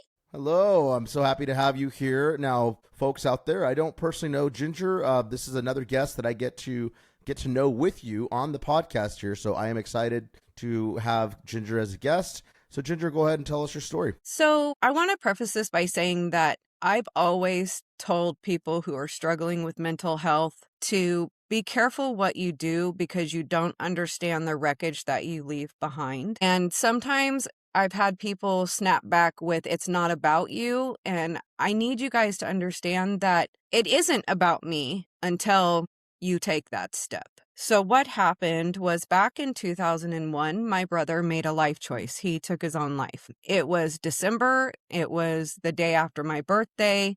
I was sitting at home. I was actually getting ready to go to a concert. It was the Not So Silent Night concert. Linkin Park was going to be there. There's a whole bunch of bands that are going to be there. And I'm getting ready for that. And my brother had a long history of getting in trouble with the law, and I would do what I could to save him. So my husband at the time called me and said, hey, your brother's car is up at the frontage road. There's a bunch of cops up there. You might want to go see if you can stop it from being impounded. So I was like, dope, no problem. So I get in the car. My sister's with me. We go up there and we take the exit. And oddly enough, we take this exit and it feels like I got punched in the chest. Ooh. And I looked at my sister. I was like, that was weird. And she was like, yeah. And so it happened to her too. But we pull up and they're cops. They stop us because they've got my brother's car on a tow truck at this point. And they're like, hey, you need to wait here for the investigators. And I'm like, what investigators? And the guys come up to me and they're like, so there's been an incident. Would anybody else be driving your brother's car? And I was like, no, nobody else would be driving it, just him. He doesn't let anybody drive his car. And he was like, okay, well, just wait here. I'll be back in a minute. And I was like, okay, that's Can I stop weird. you really? Can I stop you really quick? I just want to get an idea. How old were you at this point, and how old was he? So I was 25 and he was 28. He was 3 years older than me, and my sister was 5 years older than me. So Thank you. Anywhere between 20, I was 25, he was 28, and she was 30. So yeah. So we're sitting there and we're talking, and I'm like, I don't know what's happened, but this is not good. And like 45 minutes goes by and we're just sitting there and I'm like, that's it. I'm done. I'm driving down there because they were further down the road. They kind of just left us sitting on the side of the road and they were further down. So just as I start my car, the guy comes back and he's like, hey, we definitely have a male. There's definitely been an incident of suicide. What did he look like? I kind of give a description and they're like, hey, can you come and identify his body? And I'm like, yes, we'll follow you there. So we went to the coroner's office. I called my mom on the way. I'm like, hey, we're going to go identify him. I did not want my mom to do it because I figured if anything, that was like the worst thing for my mom to have to do. And then I called my dad. My dad lived in Oregon and I was like, hey, this is what they think is going on. I'll call you when I have more information. So we went. My mom inevitably showed up there, but I didn't allow her to go back there. And the way that my brother was on this table, they're like, hey, you have to understand, like, he hung himself. So, like, his tongue's hanging out of his mouth. He's kind of laying with his head to the side. And I was like, okay. And they opened the window. And my brother used to play this game. Now, my boys at this age, at this time, they were young. So my oldest was 6 and my youngest was 2 or 1.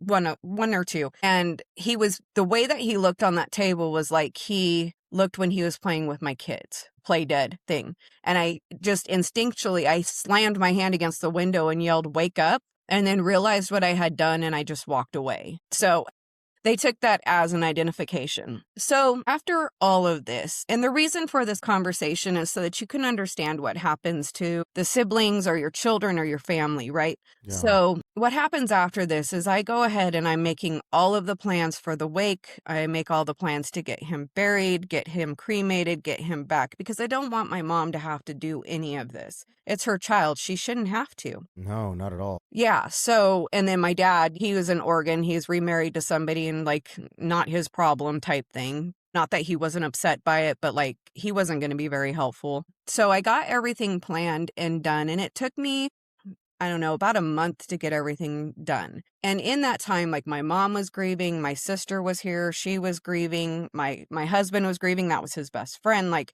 everybody around me was grieving while I'm like trying to get everything done. So by the time everything's said and done, we get him in the ground, everything's taken care of, and I have a minute to fall apart. Everybody else was done grieving for the most part. And they played this game like he never existed, which made it like 10 times worse because now I didn't have anybody to talk to because they don't want to talk about it. They just want to forget that it happened, move on, and not talk about it. And that's where like my demise started, is because I'm like trying, we don't like, hey, do you remember when like this or that? And they're like, I don't want to talk about it. So it made it really, really difficult for me. Now, my brother growing up, he had a learning disability because he was born with his cord wrapped around his neck. So he had lack of oxygen. So through school and all of that, he had speech delays. He had a couple of learning disabilities. So he always needed a little bit of help.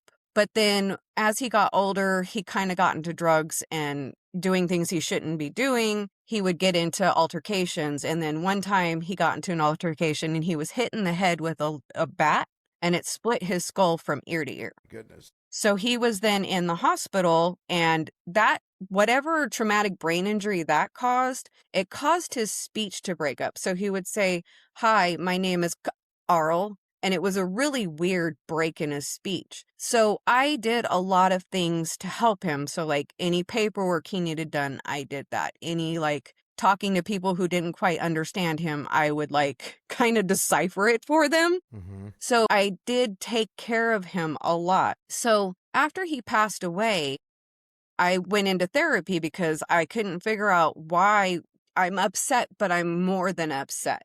And I'm talking to my therapist and she goes, "You've taken this like you've lost a child." And then when I explained my brother and my like connection and our bond, she was like, "That's why, because you've kind of been his mom. As you've grown up, you've taken care of him more and more." So for me, it was 10 times worse than just losing a brother. It was like losing a child too. So I was gonna say, and while you're being trying to be the strong one in the family and getting everything together, like did it ever really like?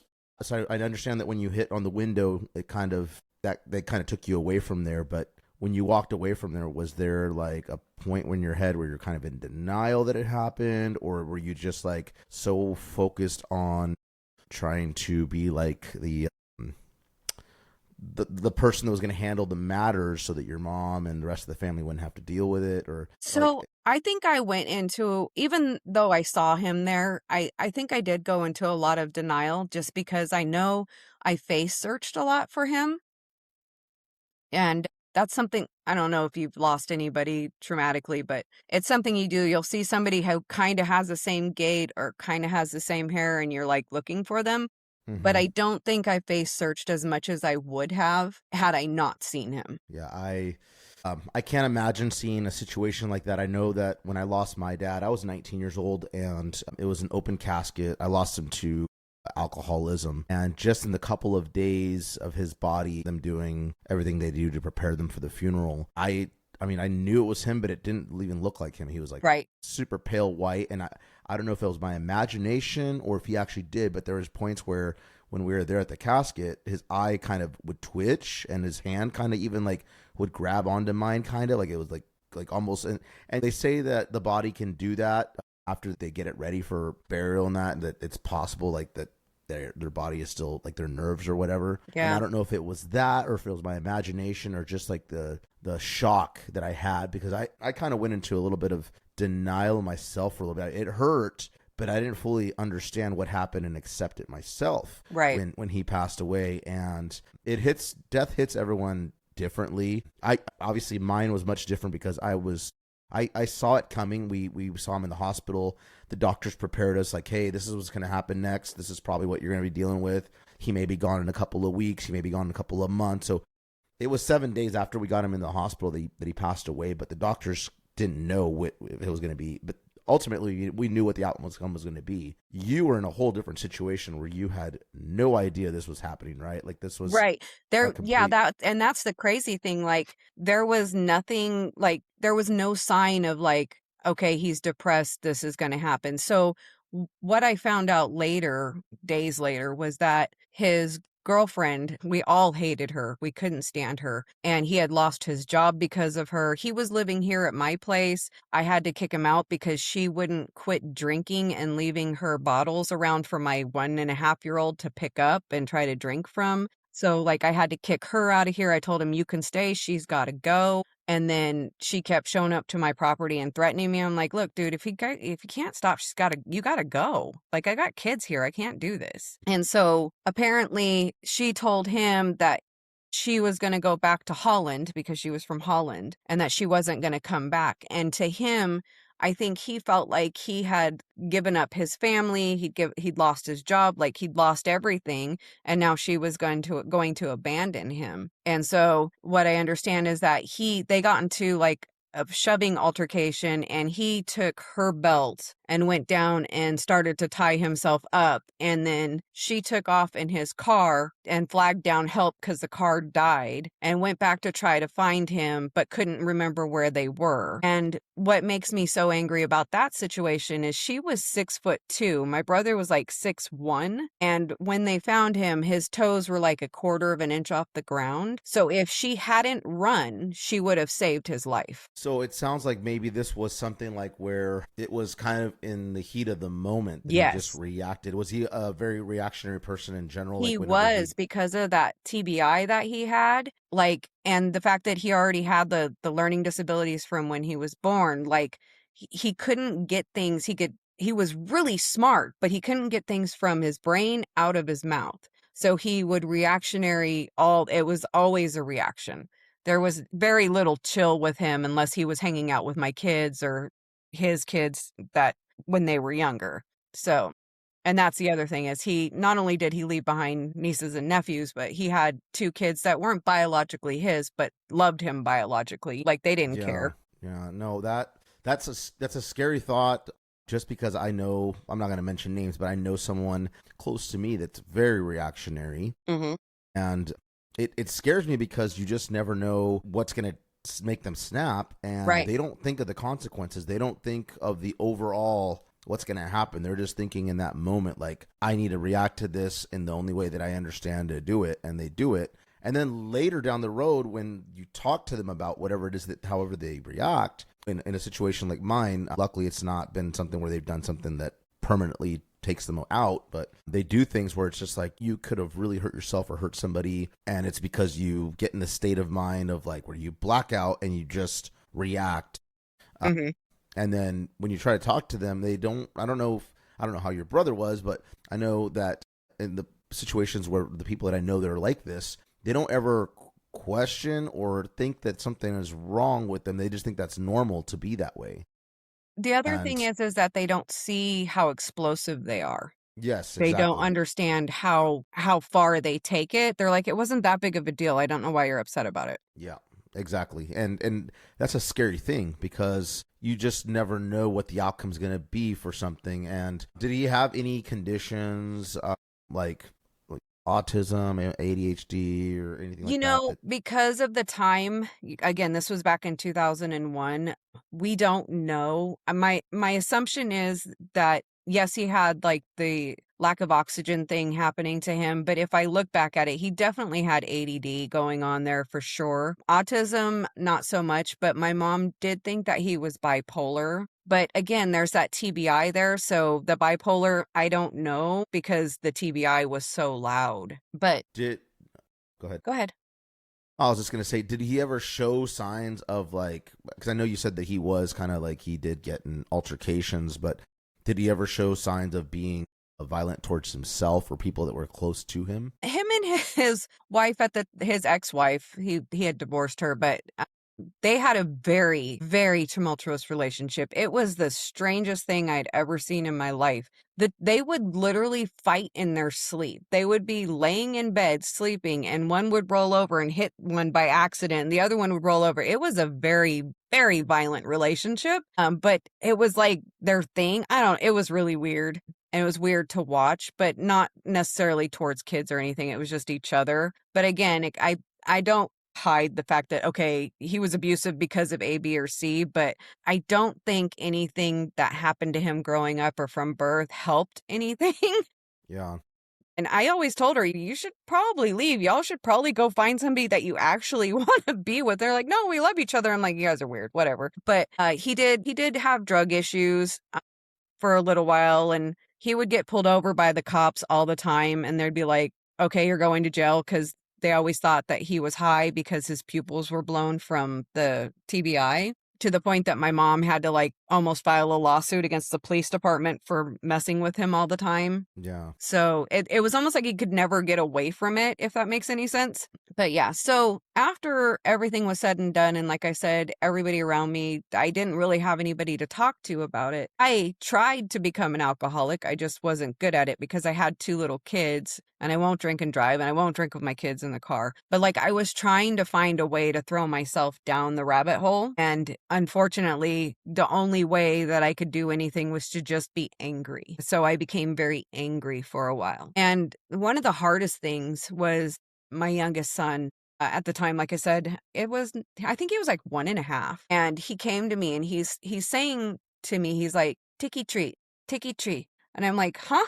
And he's like, Carl, Tiki tree. And I'm like, well, Carl's gone, honey. What's it? And he keeps saying Tiki tree over and over again. I'm like, and finally I'm like, can you show me? And so he takes my hand and he takes me into the kitchen and he points at the marshmallows and he says, Carl, Tiki tree. And I'm like, oh, because my brother called them sticky treats. And he was saying, Carl, sticky, all he wanted was the marshmallow, but like, it just breaks you over and over again when like something comes up and you can't explain it to a 1.5-year-old, right? Like there's no getting them to understand it, but understanding all of that, it just made everything, it magnifies it, right? Yeah. That's hard. That's really, really hard. I can't imagine like that. It really was. And then my older son, who I like I said, I think he was like 5, maybe 6 at the time. He was really hurt by it because my brother lived here and they had a really good relationship. And he was like, he's never coming back. And I'm like, no, unfortunately, he's not. Because again, he's 6. He doesn't understand other than he's gone away and he's not going to come back. And we've talked about it as they've gotten older. And they're like, yeah, it really sucked because we didn't understand he went away meant he was gone. Yeah. And you said that, you said that you try to go down the rabbit hole of being an alcoholic. Was that so that you could try to understand maybe what he was going through? Or no, was that for you to like forget that it happened? Or I was so hurt and so upset. I didn't want to be here anymore. I literally didn't want to live anymore. If it wasn't for those 2 boys, I would have thrown myself in the hole with them. That's how much of a bond we had that was different because like the doctor said, you're taking this as if you lost a child. And that's what it felt like. It felt like my whole heart had stopped. Like there was a huge hole in my chest and there wasn't anything I could do to fix it. It just hurt. And that's why I say, like, I tried to throw myself in so many directions. And maybe some of it was like trying to get somebody to understand that I needed somebody to help me. Yeah. Like I needed somebody to understand how hurt I was, but nobody would talk about it. So it made it almost impossible. I was going to say, and back then, this was around 2001, you said, right? Yeah. So luckily now we have all these different ways that people that have these type of, whether it's addiction or a loss of a family member, or you're a victim of some sort of crazy, horrible crime or something, there is social media and groups that you can be a part of, that you can communicate with strangers and open up about it, conversate, listen to podcasts, if read even about. TikTok was around back then, I think I would have been okay. Yeah, because then there's something about talking to people that can relate that helps you feel like you're not alone. It helps you feel like, oh yeah, I've experienced that too. And maybe they give you a good suggestion on ways that you can try to move on or get your mind off of it. Oh, yeah. There's a lot more resources now, I would say, than it's there not was so back taboo. And that was the big thing back then too, is mental health awareness was just making that corner, but it was still taboo of like, she's seeing somebody, she's crazy. Yep. Like it wasn't the way that it is now where personally, I think everybody needs to be in therapy. Even if you have the perfect life, you've always got something to talk about. Yeah. And I mean, even if you even if you don't, at least having a person that you can open up with and confide in and talk about things with, right? Like I've noticed as I've gotten older and now that I'm sober, I definitely express myself a lot more than I ever did before. And I just feel like it's healthy and reflecting and making better choices and all that.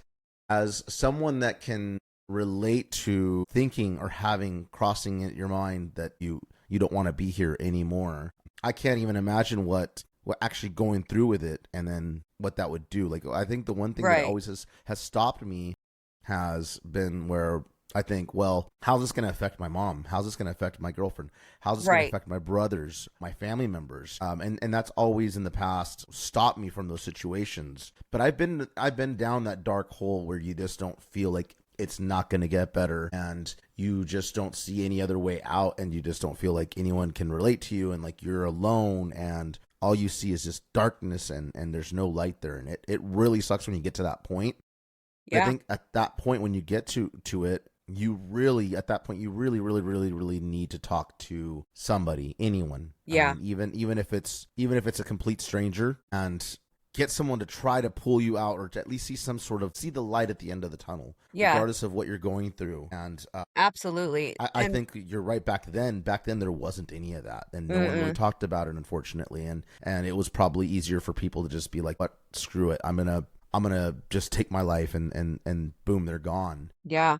And for me, that's why I always say, like, if I talk to somebody and they're depressed, or if I can tell that they're on that cusp, I look at them every time. And again, this is where people go, it's not about you, but I'm like, I want you to think about the people that you're going to leave behind, the wreckage and the damage that you're going to do to those people. I want you to think about that first. And then people are like, well, it's not about you, but it is. And I'm sorry that I don't want to be selfish or take it away from it being about you being depressed, but you need to understand, I was broken for 10 years, just devastated, broken. Like, all I wanted was the hole in my chest to stop hurting. Yeah, I can imagine. Yeah, and like, you're going to be gone. You're not going to be here to help us pick up the pieces. You're not going to be here to see everybody distraught and upset. You're gone. So it is about the wreckage that you leave behind, honestly. Yeah, it's like a big puzzle, and you're a piece of that puzzle. And when you take that piece and let's say you burn it or you lose it or whatever, that puzzle's not going to be the same anymore. It's not whole, and it's missing. Exactly. And you're right. It's easier said than done. Yes, I agree. But you have to, I guess, when you're in that place, you really do have to give some sort of signs to somebody, or just blatantly say, hey, I'm having these thoughts. Help me, walk me out of this. Get me out of this place that I'm in. I'm reaching out to you, and I need to talk to somebody. And right. And if that's one thing that I can get anybody to take away from this is talk to somebody. Go to that person that might look at you and say, man, stop it. But talk to somebody. Again, this was an explosive decision, but if you're somebody today and you're like thinking about it, go talk to anybody. Pick up a phone, call anybody, and they're going to tell you that they love you and they don't want you to go anywhere. yeah, You we know? all have a purpose and a reason to be here. And until our life is taken, not by our own doing, at that point we've served our purpose on this earth, and it's time to go. But when we take our own lives, that's not the way to go out. No, not by any means. And for me, again, it took me 10 years. And how I ended up recovering finally was I ran into one of my brother's old friends, and we literally sat and talked about him for 12 hours. We just sat and talked. And it was so refreshing to me to have somebody like remember him and all the dumb things we did. And my brother used to steal cars, and they'd go chasing the cops through town, playing cops and robbers, and just awful dumb things they should have never been doing. But it was just so nice to hear somebody remember him. What is your favorite memory of your brother that you will cherish forever? Like something that was a special thing for you. I want to have it recorded somewhere on a podcast like this, and that way it lives on in his memory. It was really illegal, but My kind of story.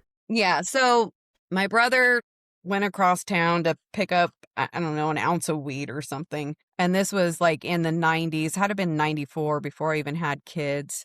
And that stuff was expensive back then too. Right. And he wasn't supposed to be driving. My brother lost his license long before he ever even got one. Right. So he's not supposed to be driving. All the cops in town know him. And I don't live in a small town. I live in a big town. Okay. I live in the itty bitty city by the bay. So we go across town. I'm in the car with him. We're coming back. And I was always the cop watch because my brother had crap vision, but I had 20/15. So I could see further than most people. And I'm on cop watch. And I missed the guy on Cordelia. I always missed him because he always hid just slightly behind the ivy.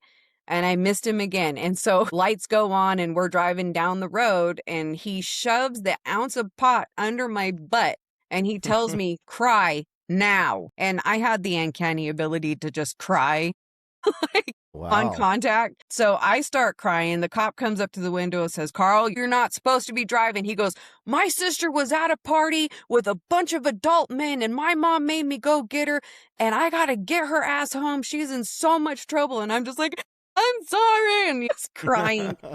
And the cop's like, all right, you get her home, but I don't want to see you out on the street anymore. And I'm like, just crying and bawling over there because I'm half terrified I'm going to go to jail with an ounce of pot under my butt.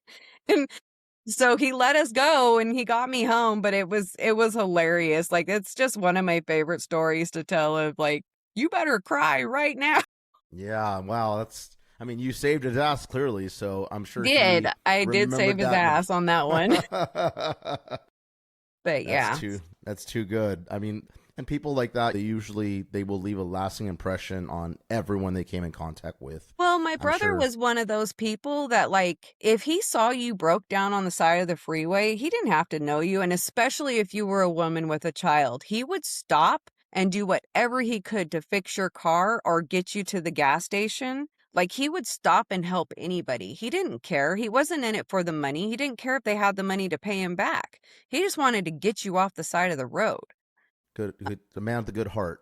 Yeah, I had to know how to like change my own spark plugs. I had to know how to change a tire, change my brakes. Before I was even allowed to drive, he made me make sure I could do all those things because he didn't ever want me stuck on the side of the road. Yeah. Like, he was a good person. And like, after he passed away, like, it took a good 2 months for people to just stop calling out of the blue. Like, hey, I heard this. Is this true? Like, my brother touched a lot of people. He really did, because he was just a good, kind-hearted person. It was just unfortunate, the lack of oxygen at birth and then the TBI. If those two things hadn't happened in concession with each other, I think he would have been able to be like a machinist or any of those things, because he could work on a car and have nothing to work on it with, but fix it somehow with like baling wire and chewing gum.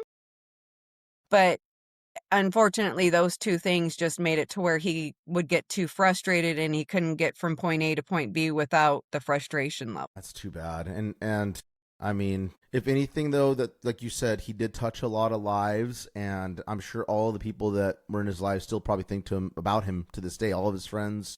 Oh, they do. And laugh about the good times, and obviously still hold him near and dear to their hearts. They do. And again, I can't fault anybody for not wanting to talk about it after they were done grieving it, because it was a really hard loss for everybody. But again, this comes back to where I say, like, you always have to think about what you're going to leave behind. What exactly, like, if you're on that edge, again, please call somebody. Shoot, reach out to me. Peacock Mom, I'm on TikTok. Reach out to me. If you're on that edge and you just need somebody to hear you, reach out. But, like, I want you to please stop and think about the people who love you and the people you're going to leave behind. Yeah, breathe it in, breathe it out, and really just, it's kind of like with that saying that people say, before you send an email or you send a text out, write it out. Set it aside. Come back to it tomorrow or the next day after that or whatever. Yep. And then see if you still feel that way. If you still feel that way, then maybe really think about it still, because that's usually at that point you're in you might still be in the heat of the moment and angry. Yeah. But especially a situation like this, like where it could be self-harm, or maybe you're going to go try to fight somebody that really made you mad because maybe they cut you off on the freeway or what, I don't know, something crazy like that. Like, think about the things how that's going to affect everyone. It's kind of like a domino effect. You do one thing, and then next thing, like, all these other things just tumble over and fall out. What would you say? What would you say to someone that may be in the same situation as you were at that time? And how would you walk them through kind of the grieving process and how to handle themselves better so they don't waste 10 years of this pain being built up and this anger within themselves? Like, what kind of advice would you give to a person that's freshly in a moment like this? So I say this a lot to people when they lose somebody, especially somebody close to them, a mom, a sibling, a child. The hole in your heart will get smaller. It'll never go away, but it does get smaller. And remember to breathe, because a lot of times you're holding your breath when you're grieving, and just remember to take those breaths. But for somebody like me who is really lost in the grief, I would say find those friends. Like if you have a situation like mine where nobody wants to talk about it, go out and find those friends of theirs to talk to. I mean, I I am at fault for kind of sticking close to home, husband, mom, sister. I probably should have branched out a little bit further and tried to find people. So like I said, find those people that want to remember them and cherish them with you. But again, if you're getting lost in it to the point where you don't care anymore, reach out to somebody, whether that's a therapist or your best friend, somebody who's going to listen to you talk about it. I've found that writing about it has helped me, and then every once in a while, I'll share a tidbit about it on TikTok and how it's affected me. Excuse me. There was somebody else on TikTok who said that they had never lost a child, but they don't understand the grief of losing a child. And I put I stitched it and gave a little bit of information on that too. But definitely for me, it's like, reach out. Don't stop reaching out, because you will find that one person who can sit and talk about it for hours and help relieve some of the pain. But again, the hole in your heart will get smaller, and remember to breathe. Sharing your stories like this, at some point it's going to reach somebody that needs to hear exactly what you just said, that needs to know that they're not alone, that there are other people that have faced similar situations, and that you were able to get through it. It may have been really tough, and you may have gone through years and years of this anger, but here you are at the end of the day talking about it. You're able to, hopefully, there's going to be people, I guarantee, that you've already helped with you having conversations and you being so readily available to talk to a stranger. That says a lot about you, I think. And I think that's really nice of you and awesome. Yeah, I work at a company where I have like 120 guys, and I say hi to everybody every morning. And I've had people pull me aside and like, how can you care about all of us? And I'm like, because you're humans, like you're people. Yeah. And I give a lot of grace to people. You can come in and you can have a bad day with me, and the next day I'm going to say hello again, because you had a bad moment. You're not a bad person. Yeah. But just to give you an idea of how deeply lost I was, there was a moment, and again, my brother was cremated and buried, and I had this flip out moment where our family plot is about, I don't know, 2.5 hours away from where I live. And I lost my mind one day. He was too far away from me, and I was going to go dig him up and bring him home. My goodness. I was going to go dig up his ashes and bring him home. And my sister said, okay, you're ready for this now. And she went in her room and she grabbed, I guess my cousin had made us all these little boxes of ashes of his, and she gave me mine. And that helped a lot. But like that, I mean, just to tell you like how far gone I was, like I was ready to just go dig him up and bring him home. Ashes, of course. If it was a body, probably not. But I was really lost, and for a long time. But again, I love that mental health isn't so taboo now. And again, everybody needs therapy. It's okay to be in therapy. But again, like you said, if I had to tell anybody, just reach out to that stranger that you see walking down the street who doesn't look like they're having a good day. I mean, I have guys at work that'll walk by me. I'm like, you okay? And they're like, I'm having a hard day. I'm like, you want to talk about it? Just because I don't ever want anybody to feel like they don't have somebody to talk about or talk to. I love that, because you know what? When someone does tell you that they're having a bad day, or they kind of give a hint at it, they do want to talk to somebody. They do. And even they may be stubborn. They may be stubborn and say, oh, well, I'll get over it or whatever. But it's like, no, you already let out enough information to let me know that you're having a bad day. Let's hear it. I'm gonna get it out of you. And when someone does care enough, like what you're saying right now, that you want to talk about it, it makes you want to like at least tell that person, like you can confide in them. And because sometimes people will just like, especially nowadays, people's brains are so, including myself, I'll raise my hand, but people will say something and you say yeah and you acknowledge it, but are you really listening? Are you really there, like in that conversation? Especially if you're multitasking at work and not paying attention to things like verbal cues or cues that you see of a person, like where they don't look the same or they're not bringing the same energy they normally have. Yeah. When you are a person that actually cares about people and you actually are actually watching, you can tell when someone's coming in and the vibe is off. Yeah. their energy that they're bringing. And as simple as someone saying just good morning or have a great day or offering like for you to vent or talk about it, like that can really change that person's tone for the rest of the day. Or yeah, they all know that there's nothing off limits. If you need to talk to me, come to my desk and talk to me. They know that. They know that like you can sit here and talk to me for half an hour if you need to. I've got nothing better to do. And the other thing in my family that is really scary is that it started to become generational. So my uncle had committed suicide, and then my brother committed suicide. And I have a son who's got a lot of depression issues. He's 26 and he still lives here with me, but he does what he can. And everybody's like, why are you so easy on him? Why aren't you forcing him out? You should kick him out, make him get a job. And I'm like, I would like my son to stay alive.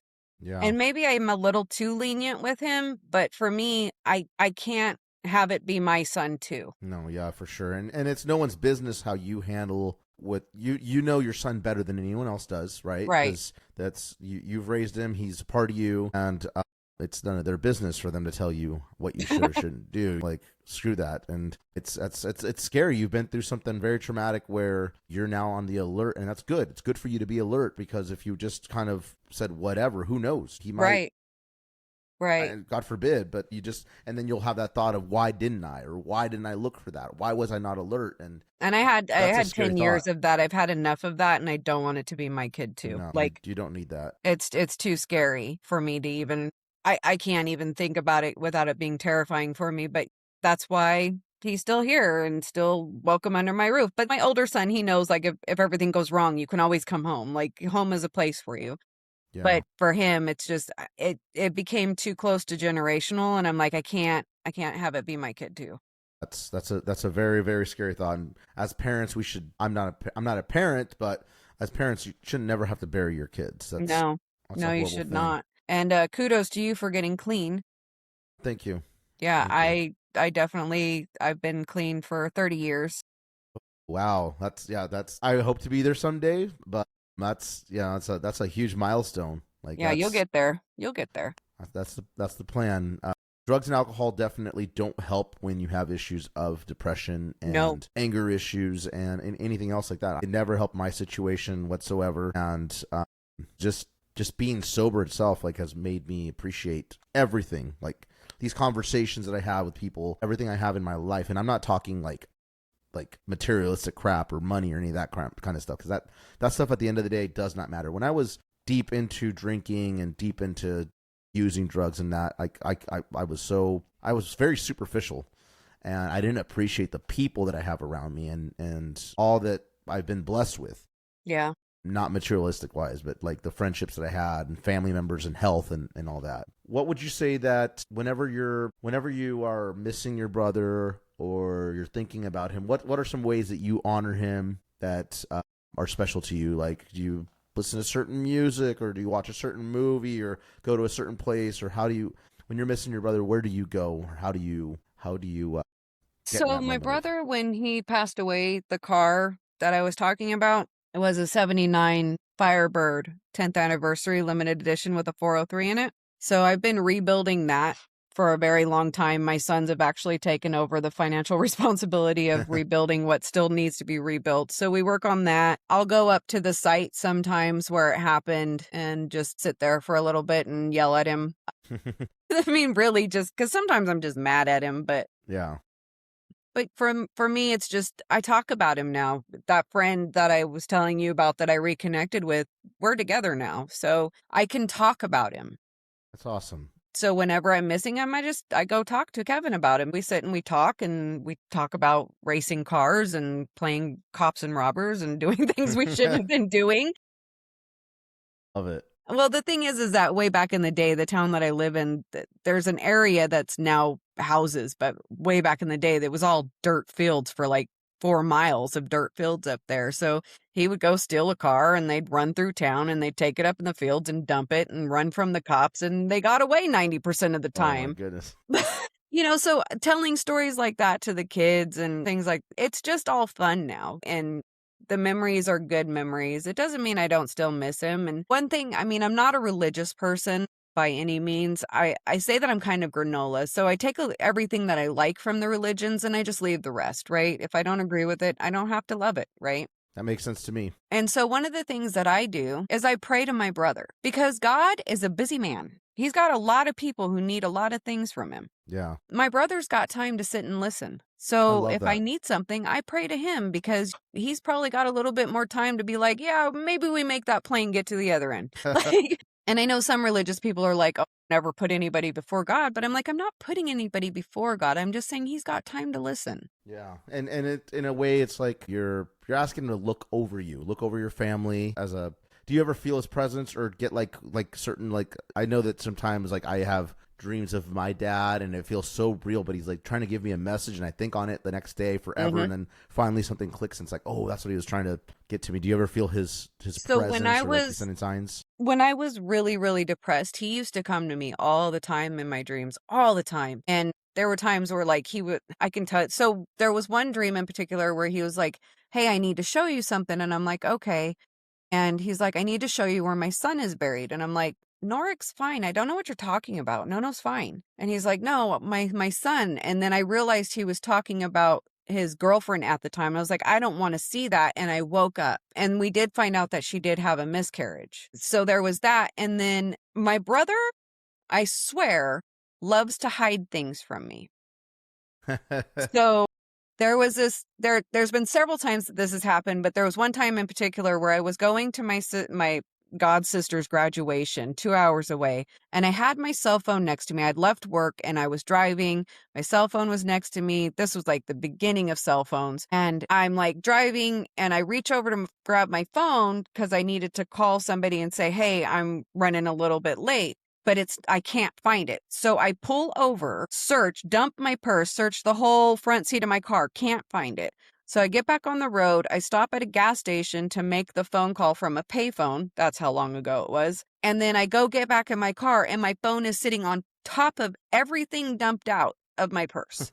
You cannot tell me he's not hiding things from me. Yeah. Who doesn't like to troll their siblings? Like, And that right? would like, he would always do stupid little things like that. So yeah, I definitely believe that he lets me know when he's around me, and that's fine with me. I'd rather know that he's here and watching over me than feel like he's not here at all. I love that.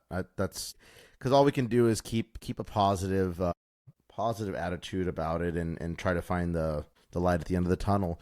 I listen to a lot of podcasts that are about near death experiences and what have yous, and it gives me hope that this is not the end. Yeah. That just what I've listened from listening to those near death experiences on this podcast, a lot of them are so similar as far as like what people see, what they experience out there, and a lot of them, they all say that there is their family members from their past lives and from other past lives that they lived and whatnot that communicated to them and were able to like say that they were still watching over them and they were there in their presence at all times and all that. And that's, to me, that's comforting. I've lost not just my dad, I lost my grandma who was like a mother to me. She basically raised my brother and I periodically dream her, but when I do dream her, there's always a reason for it. There's some sort of sign or something that I look into and eventually it like clicks and it's like, oh, that's why I dreamt her, because I don't dream her that often. It's only when something crazy is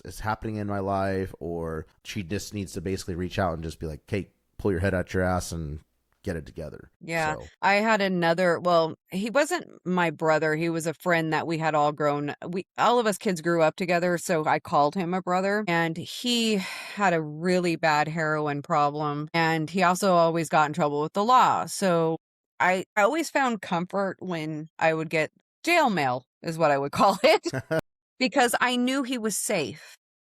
Right.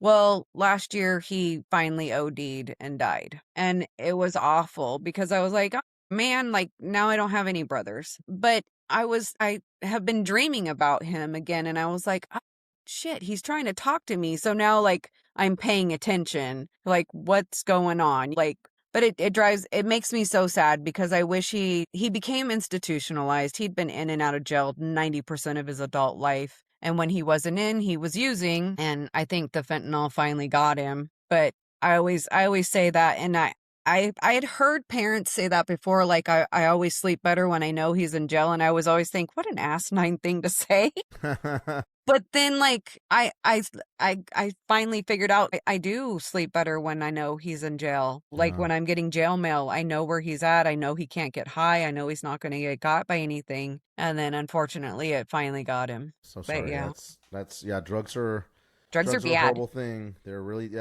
And I wish I wish more people would wake up to it. And I think they kind of are. Luckily, like as bad as it does seem like it is out there, I think the younger generation is really learning from us folks that were the party animal generation, and they're not using as much as what they're supposedly what I'm seeing. Like they're not drinking or using drugs as much as we did. I hope so. I really do hope so.